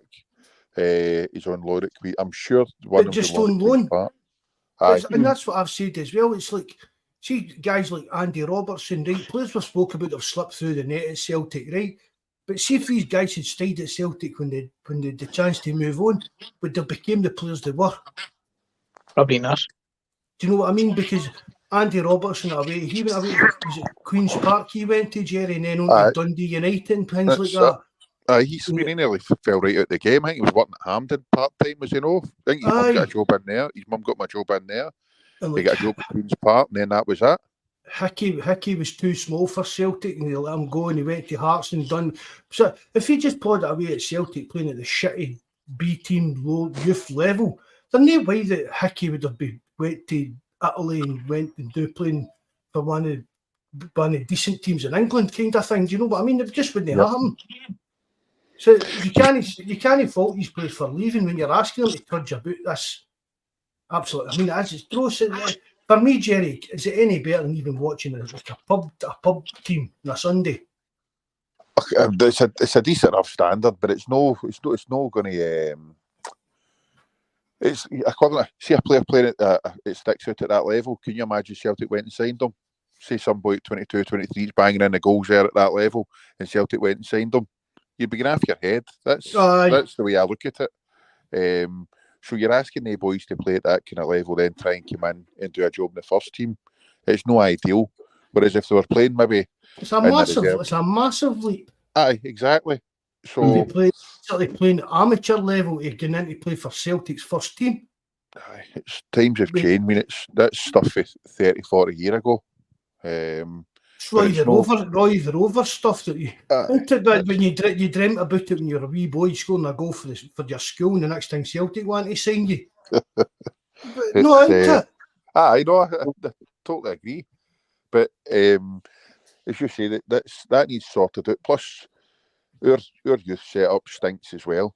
I think that needs totally revamped, considering the amount of boys that have came through. It's ridiculous. We should have somebody came in. Not every kid's going to make it. We know that as a fact. It's too hard and too competitive, too many. But for over the last 20, Tierney, Forrest, Calmack, can you think any many more? Tierney. For a club Celtic size, it's a disgrace. But it's a big ask as well, but... Oh, definitely, mate. Granted. However, I feel, I just, my own personal opinion is that there's too many so-called coaches up in that training ground that aren't fit for purpose. A Halloran, Chris McCart, the rest of them, a few of them there way too long as well. Way too long as well. And it's... Again, a director of football was sort of that, right, Jerry? Well, that's the thing, mate. It's like, I've heard the people that are right good Celtic fans that have said that when Gerrard first went to them, he kind of tried to stop this jobs for the boys mentality. Now with the coaches, the youth coaches, and wanted in kind of the best that they could possibly get. And I know for a fact that doesn't always happen up at the training ground. It is a lot of jobs for the boys. Don't be wrong, it's good to have kind of ex-players and that people with associated with there, but you're wanting no matter what position it is, whether it's a player or a coach or director of football or what, you're wanting the best that we can possibly get in that position, rather than just a job for the boys. And I think that's where we fall down. I mean, young players and that, they talk highly of Darren O'Day and stuff like that, but is that just because he's a nice guy? Nah, I've heard a lot of them say that he's a right good coach. But So see, that's the thing, but it still looks as if it's just, he played for Celtic, so we need to try and find him a job. And a lot of fans can be guilty of that as well. I mean, some people wanting Scott Brown to take over for Harry Kewell. Aye. We had it with John Kennedy. So I mean, we had it with him. But no, I think you should give James McCarthy Harry Kewell's. Well, at least they would get paid to do something. Do you know what I mean? So, but that's the kind of thing we're talking about. Mm-hmm. It seems to be just a kind of we don't. What is it? I was trying to think a fishing analogy there. We don't cast a wide net enough. Agreed. I mean, that's one thing I was reading James. It was James Forrest probably again the other day, and he was going on about it. And he was going back to when Lennon get the job, and the thing like Peter Lawwell just like coming out and saying at the time, he just put all the other applications in the bin, didn't even look at them. Yeah, that was neglect his duty. That's massive. Aye, I mean, who knows who was in that? And I keep saying that as well, but who knows what actual level of manager or stuff like that we could get if we did look outwards. But a lot of the fans don't like that. Look at Ronnie Dyler. Yep. Oh yeah, well he's a prime example, Mark, of. If you look at it, when you're talking about the young guys coming through, if it wasn't for Ronnie Dahlia, Tierney wouldn't have got a game. McGregor wouldn't have got a game. He brought Ira over. So like it's fine. I get your point about all these young guys, but none of the managers give the young guys a go. None of them.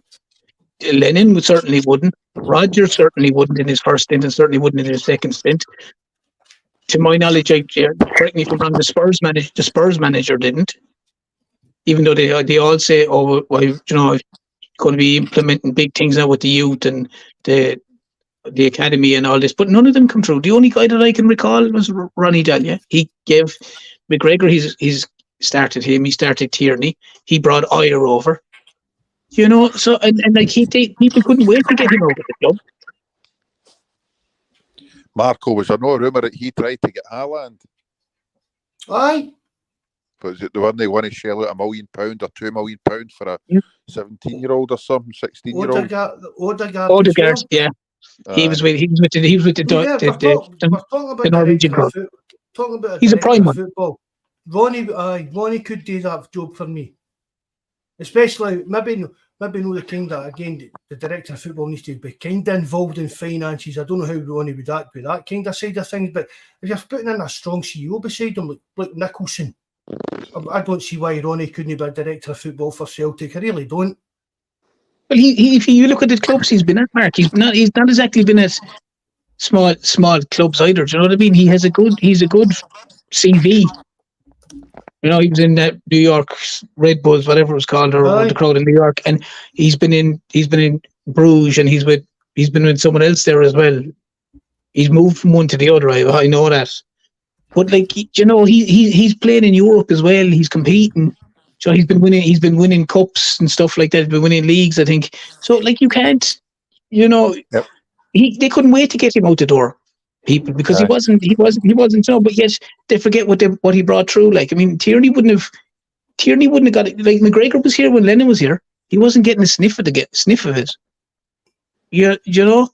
And even at the time when Ronnie was here, see if we had a kind of director of football in place when he was here, that took a lot of the pressure off of him and let him just run it, like manage the team, coach the team. Which again, Ronnie wasn't a manager; he was a coach. He was a good coach. I don't think the actual kind of management side it suited him while he was doing the two things. But if you're bringing a guy in, again, maybe that's a bit nepotism because another guy's already been at Celtic, but I'd be quite happy for Ronnie Dyler to come in and plan Celtic's next 3 to 5 years with the football, with the youth stuff and everything as well. We were, I think me, you and Welsh were massive Dyler fans, Marco. Aye. I still like the guy, and he was given a right raw deal. But also John's got a cracking point, or a good point as well, about if we put a couple of young boys in the team and they lose, the fans would go tonto. I think I've said that a couple of times about the listening to somebody slating Calmack saying he was never Celtic class and all the rest of it. And now look at him. Fantastic servant he's been for us, a fantastic player. Won not too many trophies in his time, so quite good on him. But Jerry, that's a very good point what you're making, because for argument's sake, I said this to Mark loads of times before. If for argument's sake, Celtic had put in if Carter Vickers was fit and they had put in, we say, young Dane Murray, and Celtic had lost the game 3-1 or something, Carter Vickers could make one mistake or two mistakes, and Dane Murray might make one mistake, and Dane Murray would be absolutely castigated for it. Yep. And Carter Vickers would get off scot-free.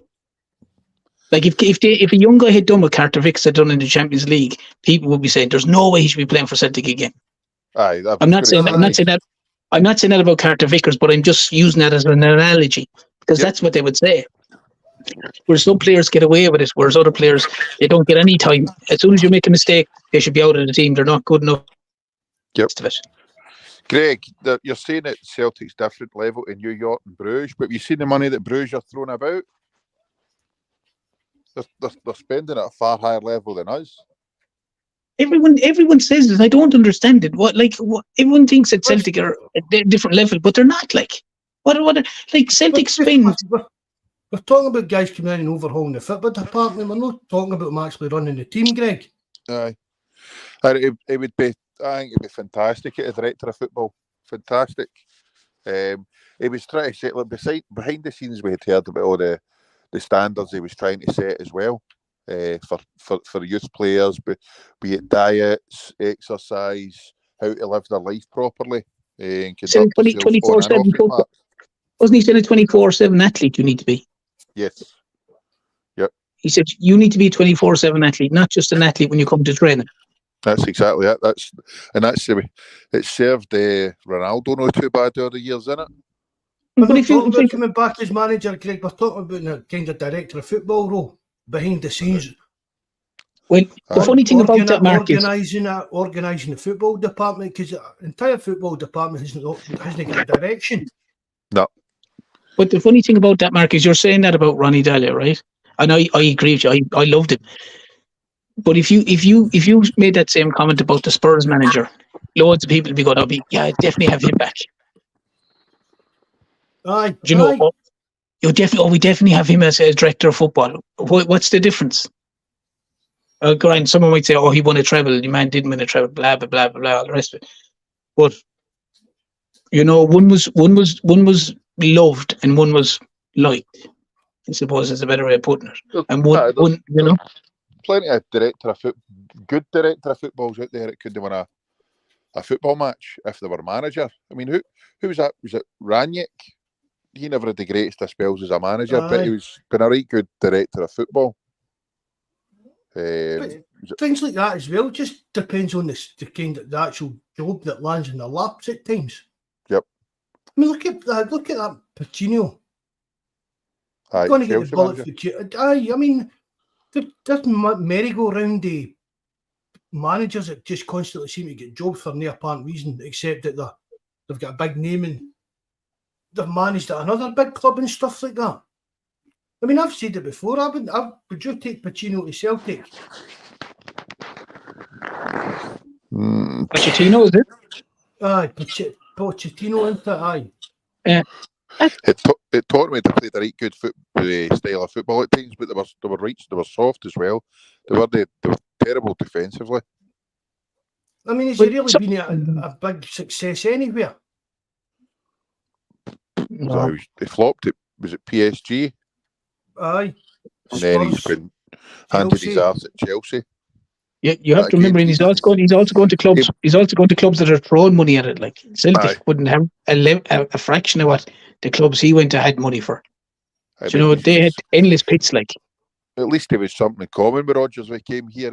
He doesn't get to sign any of the players. I mean, look at Chelsea. I think they have their chairman or whoever it is signs the players, and he's just got to take the team. But he's got a far bigger pool to pick for than Rodgers. But I don't know. Not for me, mate. Not for me.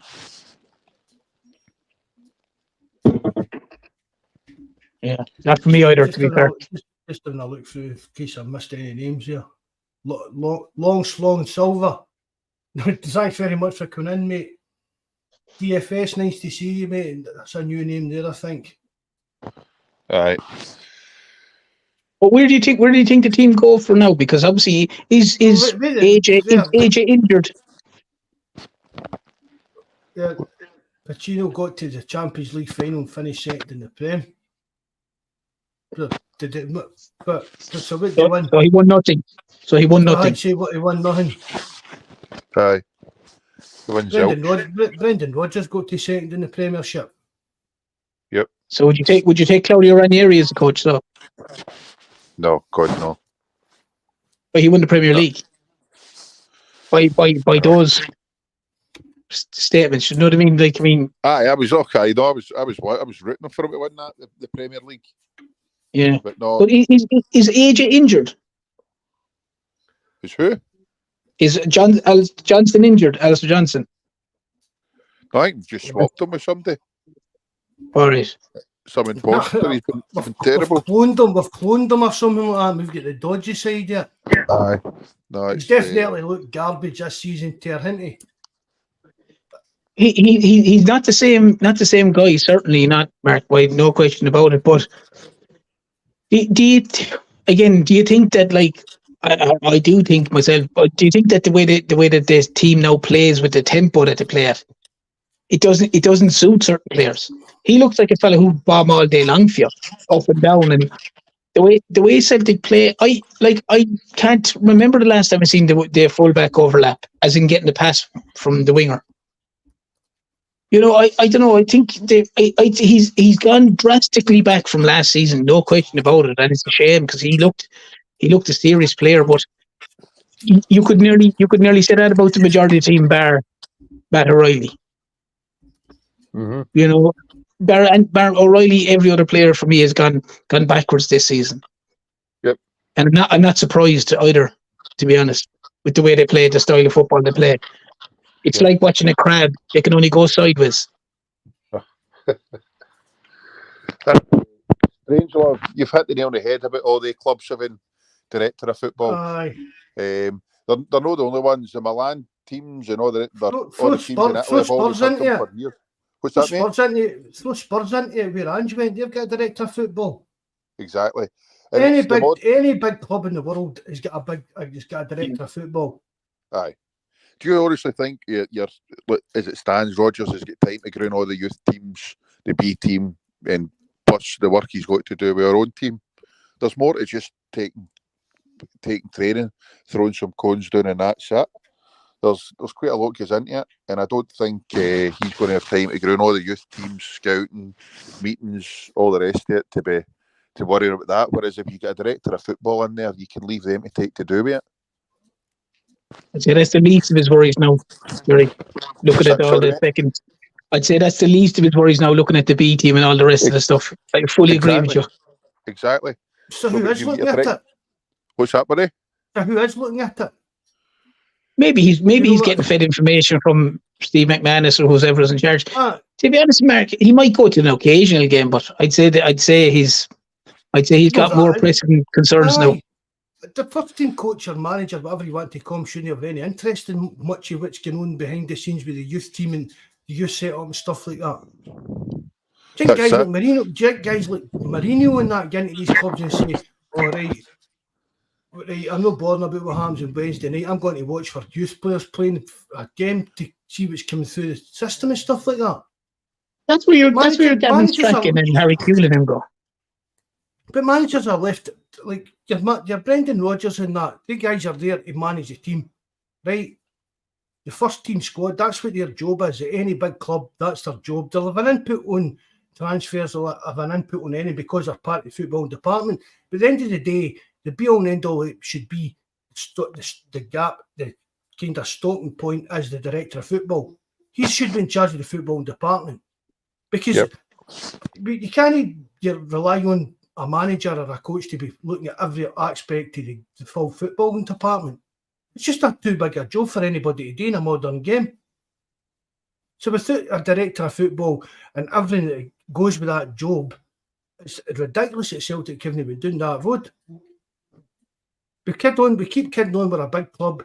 We've heard it over the years, well, we're a Champions League club, this and that. Well, start proving it. Start acting like one. And they're a long way off that, the mark. But we've heard it, that's what I'm saying about terms, we've heard it for long enough. I know, but do you know what I mean? They like to talk the talk. A Premier League, a Champions League team, blah, blah, blah. But we don't act like one. But like I said, Mark, they like to talk the talk, but they don't, as if they walk the walk. Like, I mean, they don't. They have a club, they have a stadium, and they have a fan base. To me, that's as far as it goes. They don't have a team that's good enough. The club isn't run well enough. Not saying the financial side of it, but the transfer side of it isn't run well enough. The structure of the club, as you said, director of football isn't good enough. There's numerous things that aren't good enough for Champions League teams.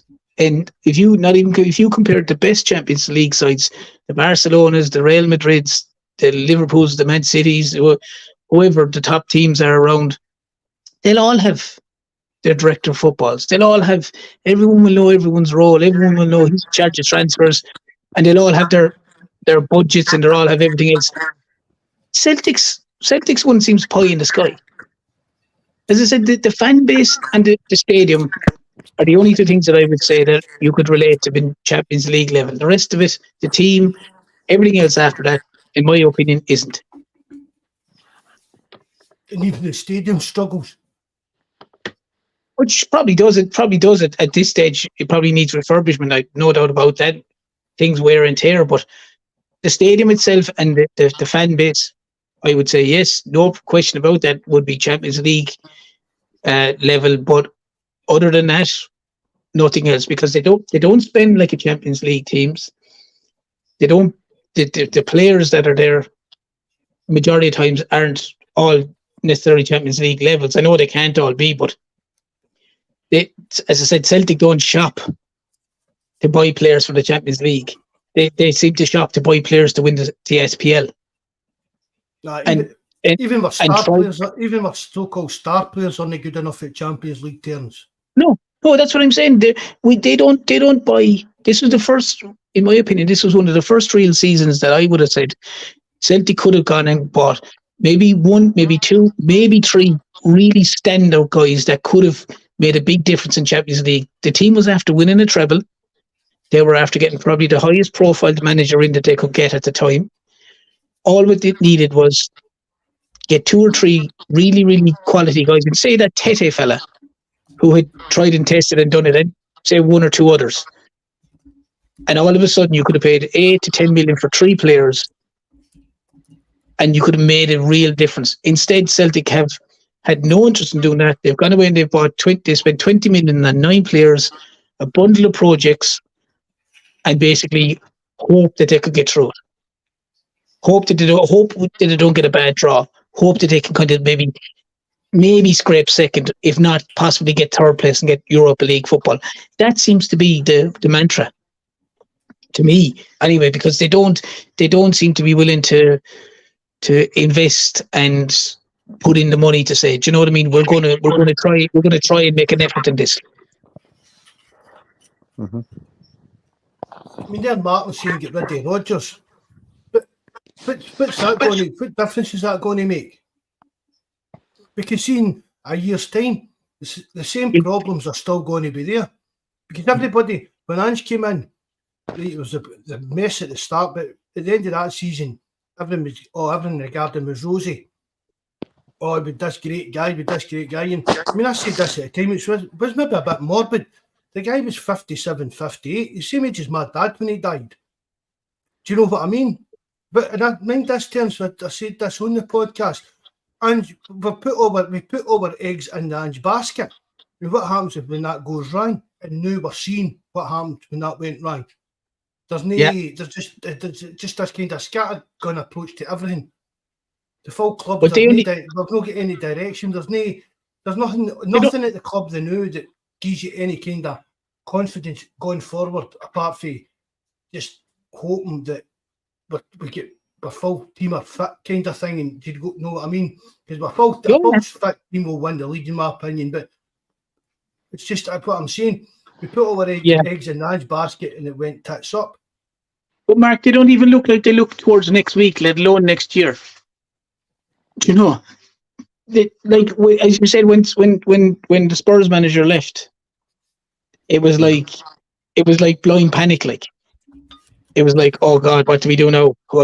And again, if Rodgers wasn't available, you know, did they just go to the tried and tested? Were they not willing to take a chance and go, well, okay, I know it didn't end great. Try with the Leicester. I know the rumor is that Mark Lawwell wanted the guy who's now at Leicester City. He was obviously the Man City assistant guy at the time. Maresca, he wanted him. Obviously, again, that's going back to the powers to be to go, no, we want Rodgers. A lot like the signings, I imagine. But you know, I don't know. I don't think the club have any forward planning. And JFP has always said that. Like, what's your strategy going forward? What's your plan for the club? What's your plan for the development of the youth? What's your plan for the stadium? What's your plan for this? I'd say they haven't the Scoobies. I'd say they haven't a clue.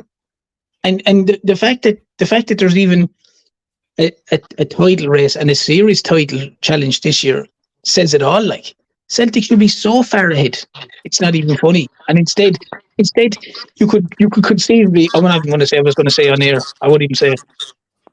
It's not worth me. I couldn't put that live on YouTube. Hold on a minute. Am I reading this right? So it's just like Derek McInnes. I know Martin's saying Derek McInnes.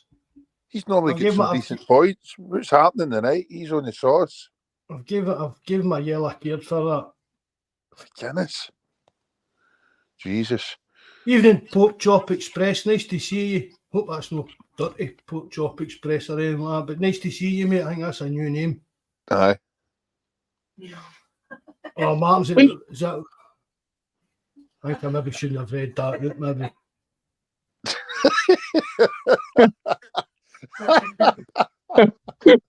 It's all right. I'm confused now, man. She's laughing and everybody's laughing at me. I've lost my train of thought. He at least he was asking.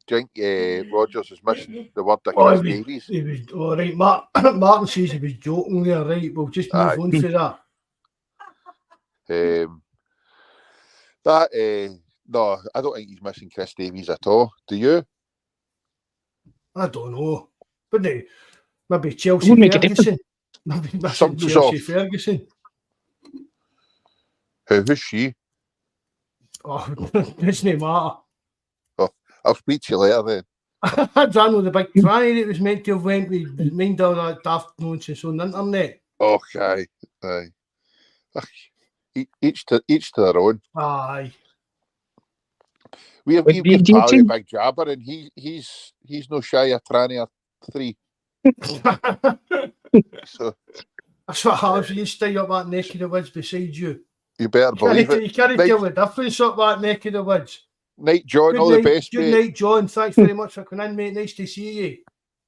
Because hillbillies out the sticks, it's all right. And on a football-related side of things, do you think that? I don't think he will be. But do you think Rodgers will stay after the end of the season? I don't think he will be. I think he's boxed himself into a corner pair. I don't think he can.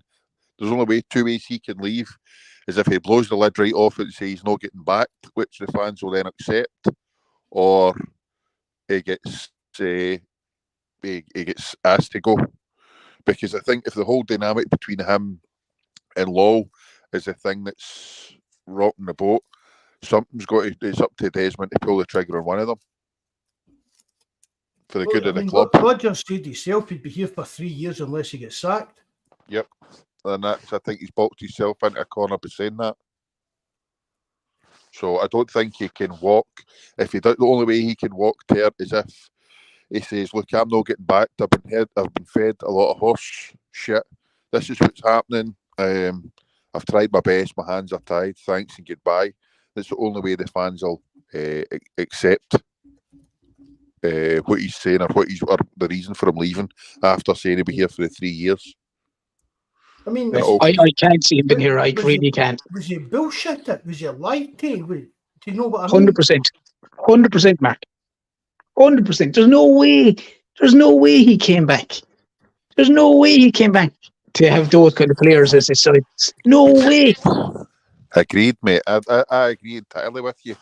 But then it comes down to if this is the case, surely to goodness, well before January window, he would have known how much he was getting to spend.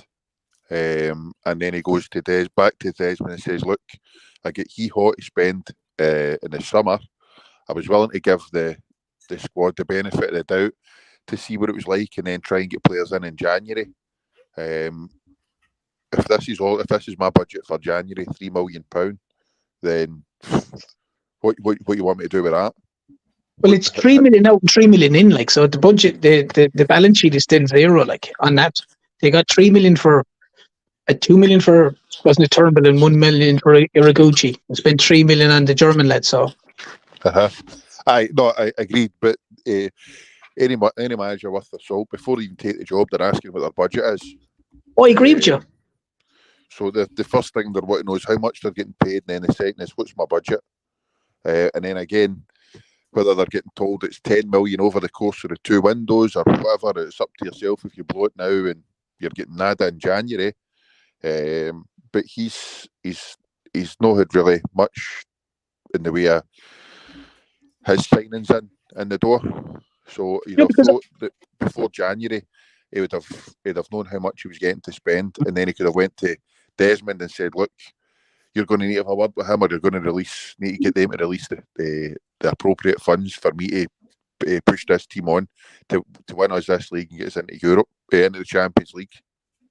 But if you listen to any of his interviews, all he kept saying is, "We need quality, we need more quality, we need more quality, we need more quality." And he said it before the window, and he said it after the window. And do you know what he was left with, like? He said nothing. He said nada. No. You don't tell me that the fair dues that Kuhn's stats are good when he plays. The boy Ida, I don't know where how they've plucked him out of there, where he's came from. But he's not the quality that we're looking for, the third choice striker for Norwich. That's not the type of quality that he's wanting to win us this league or get us into Europe. So he's been set a pig in a poke. Oh yeah. Well, if Celtic, for argument's sake, considering the fact that we were linked with Sidney Van Hooijdonk for long enough, right? Ida had one foot in the plane to Italy, and all of a sudden Van Hooijdonk's away to Norwich, and we're signing Ida. Just one of the crazy. This is the thing. It wasn't as if this was a player we've been tracking for any length of time, Mark. Because that boy Ida saying the first he'd heard about the Celtic interest was the Monday evening. The window shut Wednesday, Thursday, whatever it was. Yeah. So that's to me that's a panic buy or a panic signing. 100%. And that's why I said I think the fact that there was a level of connection with Ireland as well. Mm-hmm. I think that's a draw as well. That stuff in the tattoo, and that's as cringy as you can get in it. Aye, definitely, man, definitely.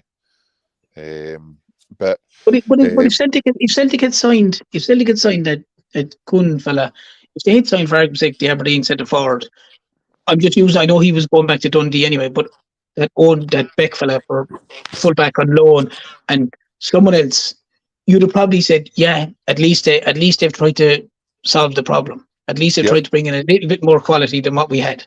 and guys that you know that if someone's out and he has to go in, you'll be happy.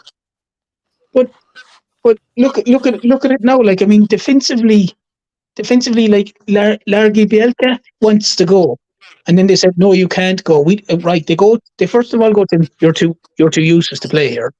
You're not good enough. And then when he's leaving, they say, actually, you need to stay. Carter Vickers is injured. And he's like, but I really want to go. Yeah, but we have to kind of keep you. We don't really want you, but we have to keep you. I don't think he's too happy about it either. Well, if someone told you were shit back and then said, well, you have to stay anyway, like. Aye. And I mean, Celtic kind of pride themselves. That's why we kind of sell the club to young players. Come to us, develop, and you'll get a chance to move to big clubs. Look who we've sold on. Look, you know what I mean? So when a player's got a move to Serie A, he was really keen on. I mean, he came out and said it's been a dream for he was a wee boy to play in Serie A. And Celtic kind of just blew it off because Carter Vickers got injured. That's not a good look for Celtic, in my opinion. Not sure. But at the same time, they've got to look out for number one. What was their alternative? Sell him and Welsh breaks down and we're in shit street just to keep him happy. Nah, we're paying his wages. Tough. That's the world's not. Aye, but we've told him he's not good enough. We've told him he's not good enough. We don't want you. Away you go. And then all of a sudden, wait, and he's injured. If I was Lager Belkey, see if Rodgers tried to pick me like Wednesday night. It's him injured. Aye, oh no, my legs here. Aye. What did he go down tools, Jerry? He could come to me down tools and say, well, I've a cramp in my leg, I've a tie strain, my head isn't, I'm not right, blah, blah, blah. No, when someone tells you your surplus requirements, and then you go, actually, we don't want you, but we need you. Do you know what I mean? It's hard. That's a hard thing to take. Like if someone says that, we don't want you, but we need you. So your work paying you off. Right? We're giving you 2 weeks' notice. We're paying you off.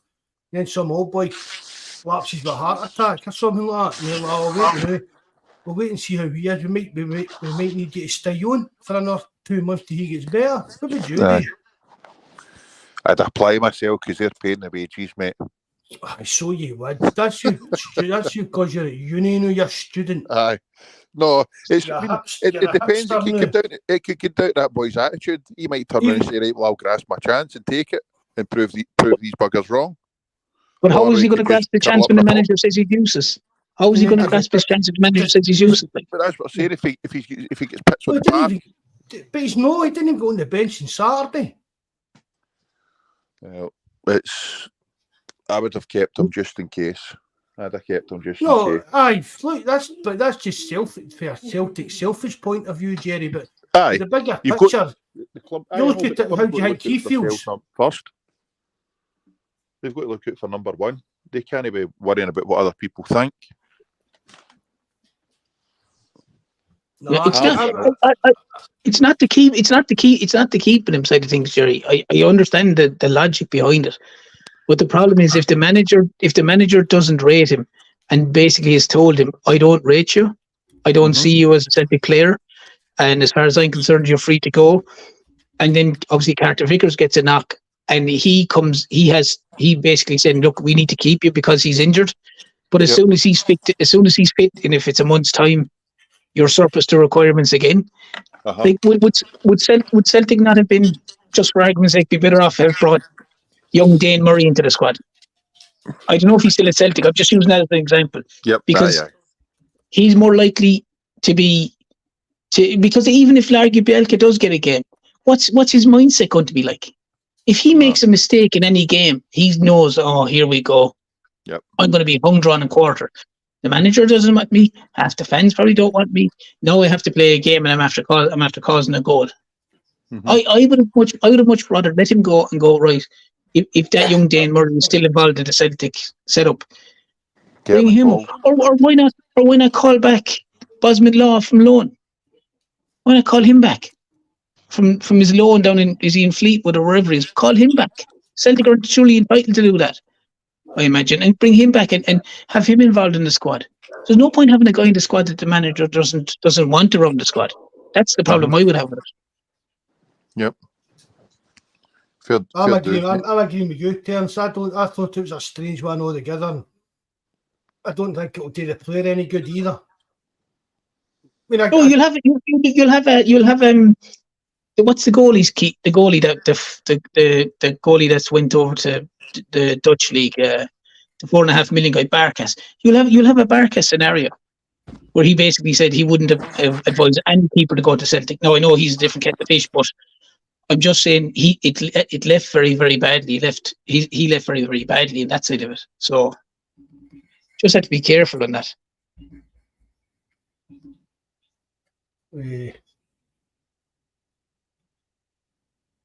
Lagerbilt's not been given enough games. See, I'm a bit like that as well. Is he that bad? Has he been any worse than anyone else? No, but have we seen enough of him? I mean, right, fair dues. Rodgers didn't want him, but we just spoke about that kind of situation. But what we've seen him, is he that bad as people are making him out to be? Or are people just going with all these kind of stat reports that so-and-so said he was never quick enough to play for Celtic and stuff like that? I thought he was a bit soft, mate. I didn't like. It might have been it's a snap judgment of him because he didn't get. I don't think he has played a lot of games, but I thought he was maybe a wee bit soft. Right. That's just my opinion. But again, it just, I'm with Terence in that. I don't see why we kept him. I think that was a bit rotten to do that with the lad. I really do, because is he going to get a chance to go to Serie A again in the summer? Because let's face it, how many injuries would we need to happen now for him even getting the team? Even now after doing that to the lad, know what I mean? Yep. True. What's your predictions for tomorrow night, for Wednesday night? Oh, what's your team? Go for your team first. Oh. What about the lads in the chat? What's your teams for Wednesday night? See what you're all thinking. Hart. See how miles out Big Jerry is. Right, no, we'll get it right here. Hart. He's going to go. Jesus. Hey, we'll start it easy. Johnson, Scales, Narovsky. Who's in at left back? I'm going to go Ralston at left back. Right. Midfield's just a normal 3. And I'll go with normal 3. McGregor, O'Reilly, and Bernardo. But then up top, I'm going to go with Kuhn, Kyogo, Maeda. You think Maeda will start? Aye. I think he'll start him. I was going to say that. I just don't think it'll be Palmer. Don't think it'll be Palmer. I think he's been poor and needs a wee spell out to give him a bit up the arse. What about you, Ter? What's your team for Wednesday? Oh, sorry, Jerry, you ready to say something else here? No, not at all, mate. Oh, what's your team, Ter? I'd have had the back four would have been the same. I would have had Ralston at left back as well. The midfield 3, I think he might. Who I would go and who would go.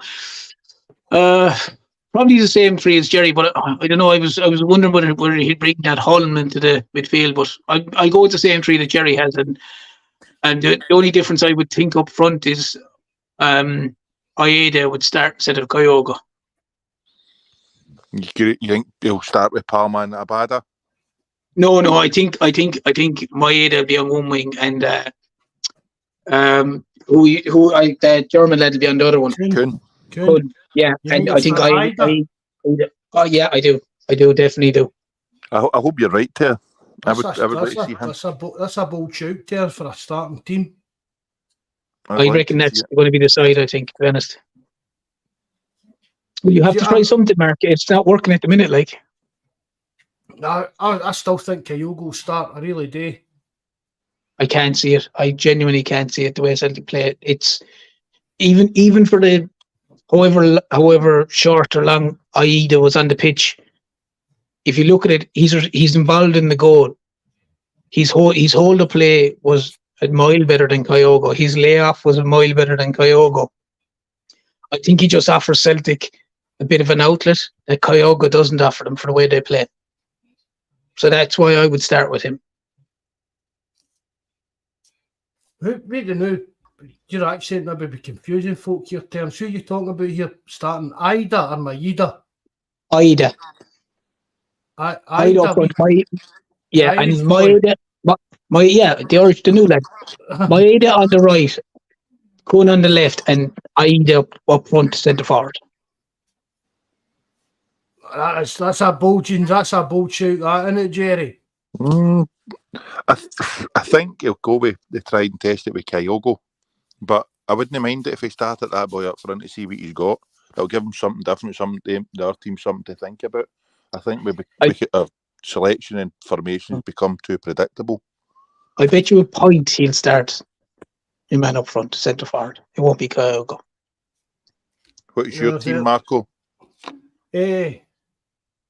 Defence, I'd probably agree with what you'd say, Jerry. In the midfield, I would like to see Omgina get a start before Bernardo the new. I mean, I like Bernardo, and I do think he's a cracking player. And definitely, see with the flashes we've seen him for. I mean, people are writing him off in that, but he's not many chances. But see, when we have seen him, he's quality. You can see that he's got a lot of quality about him. Bernardo, he really has. I know it was a bit of Saturday missed on Saturday, but that jabber at the wind up. But Kyogo just been ruled out for the season. Aye, right, Jabba. It's up front. That is one of the big problems in the team. Finding the best three players for the front three positions. Yep. I mean, you can chop and change what people want. Abada starting, people want Maida starting, people want Kuhn starting, and that. And that, I mean, people always, it's like going and you can't blame Celtic not signing on the left back for the shite we've been playing the last few weeks. You get what I mean? It's not to do with a left back or the left back position and stuff like that. It's something that final third that Celtic have been really, really, really poor all season. And that's where it needs to change. So, I mean, I would love to see him starting Ida. I really would to see what the guy can do, because at least we'll see what that type of player could even do in this kind of team terms. Do you know what I mean? A big, tall guy with a bit of muscle about him, but I still think it'll be. I think he'll just go for. Really, I don't think he'll change that much up. I think it'll be Palmer, Kyogo, and I'll even say Abada. Aye, I wouldn't. That'll be the front three. When was the last time he threw a curveball into the team that made us all say, "Whoa, that's a bit"? We weren't expecting that kind of thing. It doesn't. It's just no. But when was the last time, Terence? It's the same old every week. And that's the problem. He's not changing anything. Mm-hmm. There's nothing changing. It's the same players. It's the same system. Nothing changes. We still play the same way and stuff like that. But I agree. But now, as little as it is, there is the one or two options there, and that's why I think he will bring in those two guys to start tomorrow. Aye, I think Kyle will start as well. Unfortunately, I don't. I definitely don't think he'll start him tomorrow. When's the next pod, Marco? When are we playing? Wednesday? Aye, Wednesday. Thursday if you want. Aye, I'm up for Thursday. Are you about Hornswoggle? I probably will be. Good. JFP giving us a wide berth now. There's Terence on the screen there, lads. That's what Terence looks like. I give you some boot in the leg the first time I meet you. Aye. Right, I'm off, Ski. I've got these dogs to walk. They're doing my boxing. No bother, Jerry. Thanks very much for coming on again, bud. Thanks for having us, and hail everybody. All the best. Take care. Bye. No bother, Jerry. Right. Speak to you later on. We'll catch you on Thursday then. So anything else you want to moan about, Terence? No, not a thing. I'm going to have to Boston next weekend, so I'm fine. Oh, so you're? I meant you saying that. Very good. Yeah. When is it you get? Sunday to Thursday. What's that? Your 60th, wasn't it? 50, bud, 50. You listen, you'll be 50 before me. How? You'll be 50 before me. You're going to Boston for your 50th before I'm 50. But I'm not 50 till September, but you'll still be 50 before me. So you look older than me, but don't start this again. You know how handsome I am. Even Jack's laughing at that. See what's on the live chat. Dyson is my favourite Celtic player. He's not the most talented, but imagine playing against him. It's a bloody nightmare. That's Dr. Strangelove. I say that all the time. My Ida, see when he's got the body's feet, he doesn't really do much with the body's feet, but what he brings to the team tactically, you can't fault him. That energy, even against the scum and that, do you know what I mean? It keeps Tavernier pinning back and that, just with that pure kind of energy, do you know what I mean? He's not a great footballer, but you can see what he brings to the team. That's why I think Mark he'll be starting on tomorrow night, because it's the intensity and what they've been missing, and you know they haven't had anything like that. You know what I mean? So they'd love it seeing you sound older there. Yeah, well, sure. Craig saying how old is that in leprechaun years? Right, yeah. John, good night, John. There, John, away to put his Spider-Man jammies on. See, this is the comedy show tonight. Aye. But no, my Ida offers so much more, like, you know, in the sense of what the pressure he brings offensively. You know, he chases everything. He is a nightmare for defenders. So that's why I think that he'll start. I think the German lad Kuhn looked very good the other day when he came on against Aberdeen. Take away the goal, he looked quite direct. And as I said, I do think Ida's going to start up front. I mean, Kuhn, I liked what I seen of Kuhn the other day. And one thing, I mean, I was excited when we seen Palma Terry says, you know what I mean? And it shows, even though it still kind of shows flashes of it, but it's just, again, it's the inconsistency. I don't think he needs. I think, to be honest, he needs to be on the right wing anyway, Mark. This idea that he constantly cuts in his right leg, it just drives me up the walls. But like, if he's not going to cross with his left leg, and he constantly wants to turn in his right, play him on the right. Play him on the right side of the right wing, and let him go down the boiler and then whip it in first time. This idea of constantly stopping, turning, either playing a crossfield or a square ball or trying to cross it in. I don't know. I just don't like it. I'd rather see some of the wingers try to get to the boiler and cross it myself personally. And is that down to tactics, do you think? But because when you see Palmer, is it like as if he's trying to think, right, what am I going to do here? Oh wait, no, I've been told to do this. Because Abada does the exact. That's what is that a kind of tactic that Rodgers is telling the wingers to do, Tara? Is it? It must be really into it. It has to be, because they all cut in. Every one of them, the wingers, their first intention is to get the ball. Is they nearly come in off their wing and try go inside the fullback. Occasionally, Obada will go down the line and try cross it, but for the majority of times, the wingers, whoever is playing in the wing, it's cut in, and I don't understand the reasons for it. Because we don't have a big man up front, so I really don't understand what they're trying to achieve that way. But has that really changed for Ange? You know, Ange was. It was the same kind of idea, wasn't it? It was kind of. But it was a lot quicker. The winger cut in, and with this kind of inverted fullback stuff to back up the midfield. So maybe that's the thing as well. There's not as many options in the midfield when they come and do the cutbacks. You off, Greg? Good night, mate. Thanks very much for coming in, Greg. Nice to see you again, bud. Maybe it's the case, Mark, but the difference with the Spurs manager is everything was played 3 or 4 notches of intensity higher. It was a lot quicker. There seemed to be more space behind the opposition defence for the likes of Kyogo to run into. Whereas at the minute, if they might be trying the same kind of things, but they're doing it a lot slower. You know, every time you look at it, you look at the opposition, especially the weekend. They nearly just, the wingers or the fullbacks just pushed in. They were at the edge of their box. They just packed the defence, like, and it was basically like cross it in all day. We'll defend it all day. You know, so I don't know what they're trying to achieve with it, but it's not working anyway. But even it's just that predictable. There's no. I mean, for me, your winger, you're looking for your winger to confuse the fullback.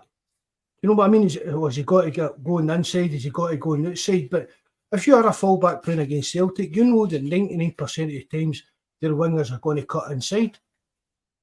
Oh yeah, and I said that a few weeks ago, and in a lot of occasions, Mark, the fullback doesn't even have to commit; he just stands there.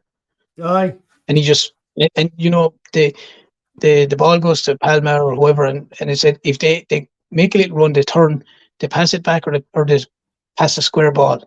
Very, very rarely do they look to take on the wing. Very, very rarely. As I said, Kuhn was probably the only guy I saw in a while that certainly, Aberdeen does it once or twice, but certainly when he came on, that Kuhn fella definitely ran at the opposition and tried to take him on and tried to go to the byline.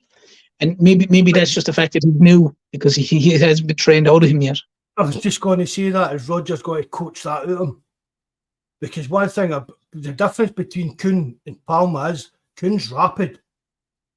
Yeah. You know what I mean? He's rapid, he can run, he's quick. Do you know what I mean? So there's no reason for Rodgers to tell him to do that job, to cut inside, because he's got the pace to take his last man on and win that race. Oh yeah, but again, that comes down to the intensity that they play at, Mark. It needs to be a high tempo. If it's a slow build up, slow tempo, and you're allowing your opposition to get back into their four and five lines of defence, men defence, you're negating the guy's speed, because he's no space to run into. Whereas under the Spurs manager, he'd have probably been excellent, because they played. In a lot of times, they played with a lot of intensity and a lot of pace, and had players in space. At the minute, it's too slow and too predictable. At the minute, way too slow and predictable.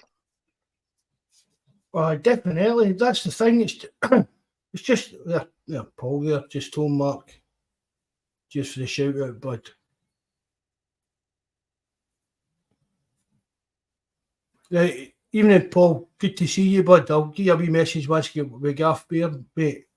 That is the thing, Terence. I mean, even like laymen, like idiots like us that just sit and watch the football, we can see how predictable it is. Abada, even against Aberdeen, I don't know how many times Abada get the ball and you thought, go and take it on the side of him and take him on and see what he can do. Mm-hmm. And it was just cut inside and just that's when the Celtic game falls apart. That's when our game plan for me falls apart, Terence. We get into that final third and there's no creativity, there's nothing unexpected happening, there's nothing different happening. It's just so predictable. Us sitting watching it know exactly what the wingers are going to do. We know where Cal McGregor's going to be. Do you know what I mean? Palm will go to beat his man, but he'll know he'll cut it back and a wee pass to McGregor, and then it'll be back to Carter Vickers, and then it'll go to their side, and then out to Abada, and Abada will pass it back to Alistair Johnson, then it'll be in the middle again to O'Reilly, and it's just nonsense. Nonsense. You give these attacking players the ball and say, go and run at them, take them on, try and beat your man. Yeah, and if you don't beat your man, don't worry about it. We've got a CD, we've got two midfielders, we've got a CDM, we've got defence to deal with all that. But your job is to get that ball and get it into the box. Whether you need to get around the outside of the man or take it inside, that's up to you on the park. I'd see stuff like that. I'd leave that up to the players. You go there and express yourself. Like, I mean, Jota negates Kyogo as well. How many times did Jota try things and it didn't work? But you could see what he was trying to do. Do you know what I mean? He was just out there trying to do something different, something that wasn't expected, and that's what Celtic need. And again, I'll get back to the 4-2-3-1. If you've got two wingers and I think a number 10 ACM, whatever you want to call it, and the three of them are doing these kind of jobs. You know what I mean? Your wingers are taking a man on it, trying to take the man on, trying to outrun them, trying to get into the box, forcing their players to make decisions, whether to tackle you, whether to bring you down, or whether to pull you down and stuff like that. And we've no got anybody that does that. No. And if you look at the amount of goals that in past, yes, I'm going past, but if you look at the amount of goals that Kyogo would have scored from Abada hearing down the wing and whipping in a first-time ball or close to a first-time ball. It's a lot of goals that Abada had set up for Kyogo. The way that they're, because Kyogo's on the last shoulder and he's attacking first-time touch and all that. The way they're playing now, as you said, Mark, it's very over and back, side to side. It's you're taking Kyogo's quality out of the game, because you're asking the guy to try to do something where there's 3 and 4 guys around him, and I don't know what they're trying to do, but it's too similar to Rodgers' first spell, the end of his first spell in charge. It's so similar to the way they're playing. It's very. It's like robotic, very lethargic football. Robotic and predictable, and there's no. I mean, really, we see it. There's wee flashes here, the wee 1-2s about the box and stuff like that sometimes come off and stuff, but we shouldn't be relying on that either. That's probably more down to the skill of the player than it is down to anything else. Like, you know what I mean? Because it's normally Matt O'Reilly or Bernard or someone like that that's doing it. But we see all these wee moves about the box and stuff like that. But again, why are we no more direct, just putting Bawz into the box? Just committing their defenders to commit to tackles, whether we're getting penalties, whether we're getting fouls about it. But you've got to keep, if these teams are we're coming up against them and they're spending an amount of time on that back foot, we've got to break down that. We've got to be more cutting it. I don't like cutting edge. Is that right? Maybe more dynamic. Yeah. I don't know the kind of word, but just if that's the way they're going to play the game, we need to have players that are be able to bring something different to the game instead of just keeping the same stuff. And see if it is, as I said, give players a bit of more free role to try stuff themselves instead of just sticking to these tactics. Or if you can't take your man on, just pass it back, pass it to the side, pass it back. It's like no one has been given the, I suppose, the choice, if that's the word to use, the choice to go, well, look, if you lose it, don't worry. It seems to be like a case, well, if it's not 100%, it's all about keeping possession. Regardless if you've got to go 20 yards backwards, then so be it. Rather than going, well, look, I'm going to take this man and I'm going to have a run. The likelihood is, if you're in a bad end and you do it, you might get the cross in, it might be a corner. You're probably going to get the possession back fairly quickly. But that doesn't seem to be the mantra that's there. It seems to be more a case of keep passing and passing and passing over and back, and we'll eventually get a space. But the modern footballer, them guys, they're regardless of the clubs, they're all very, very, they're fit individuals that they can run for the 96-7 minutes, whatever it's there. And a lot of them are so well drilled that they're able to move over and back and over and back. They know what to expect when they're playing Celtic at the Parkhead. They know what's going to happen.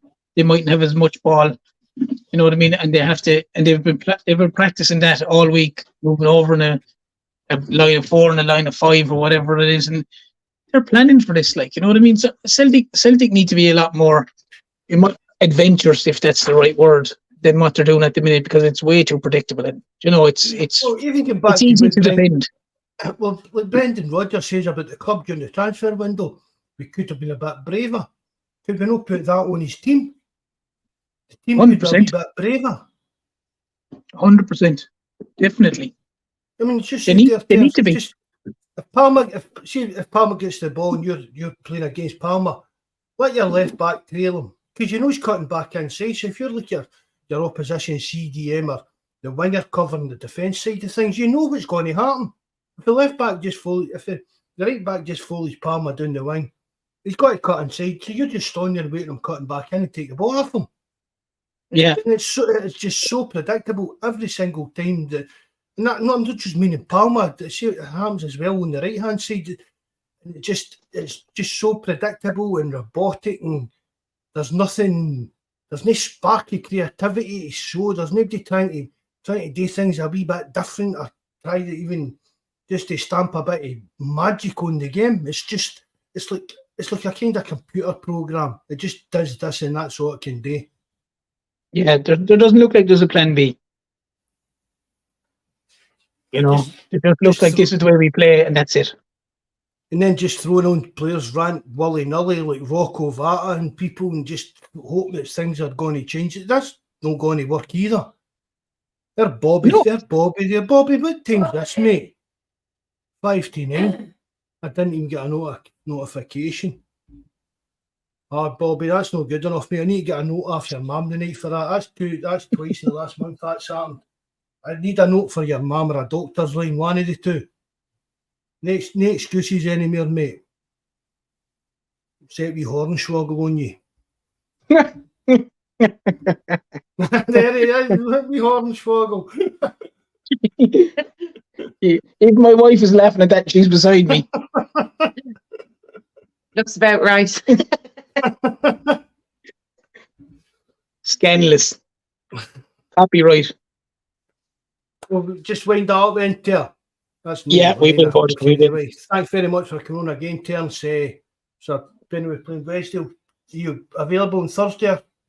Hopefully, yeah, anyway, hopefully you're not working. Good stuff. No, I'm on days. I'm on days.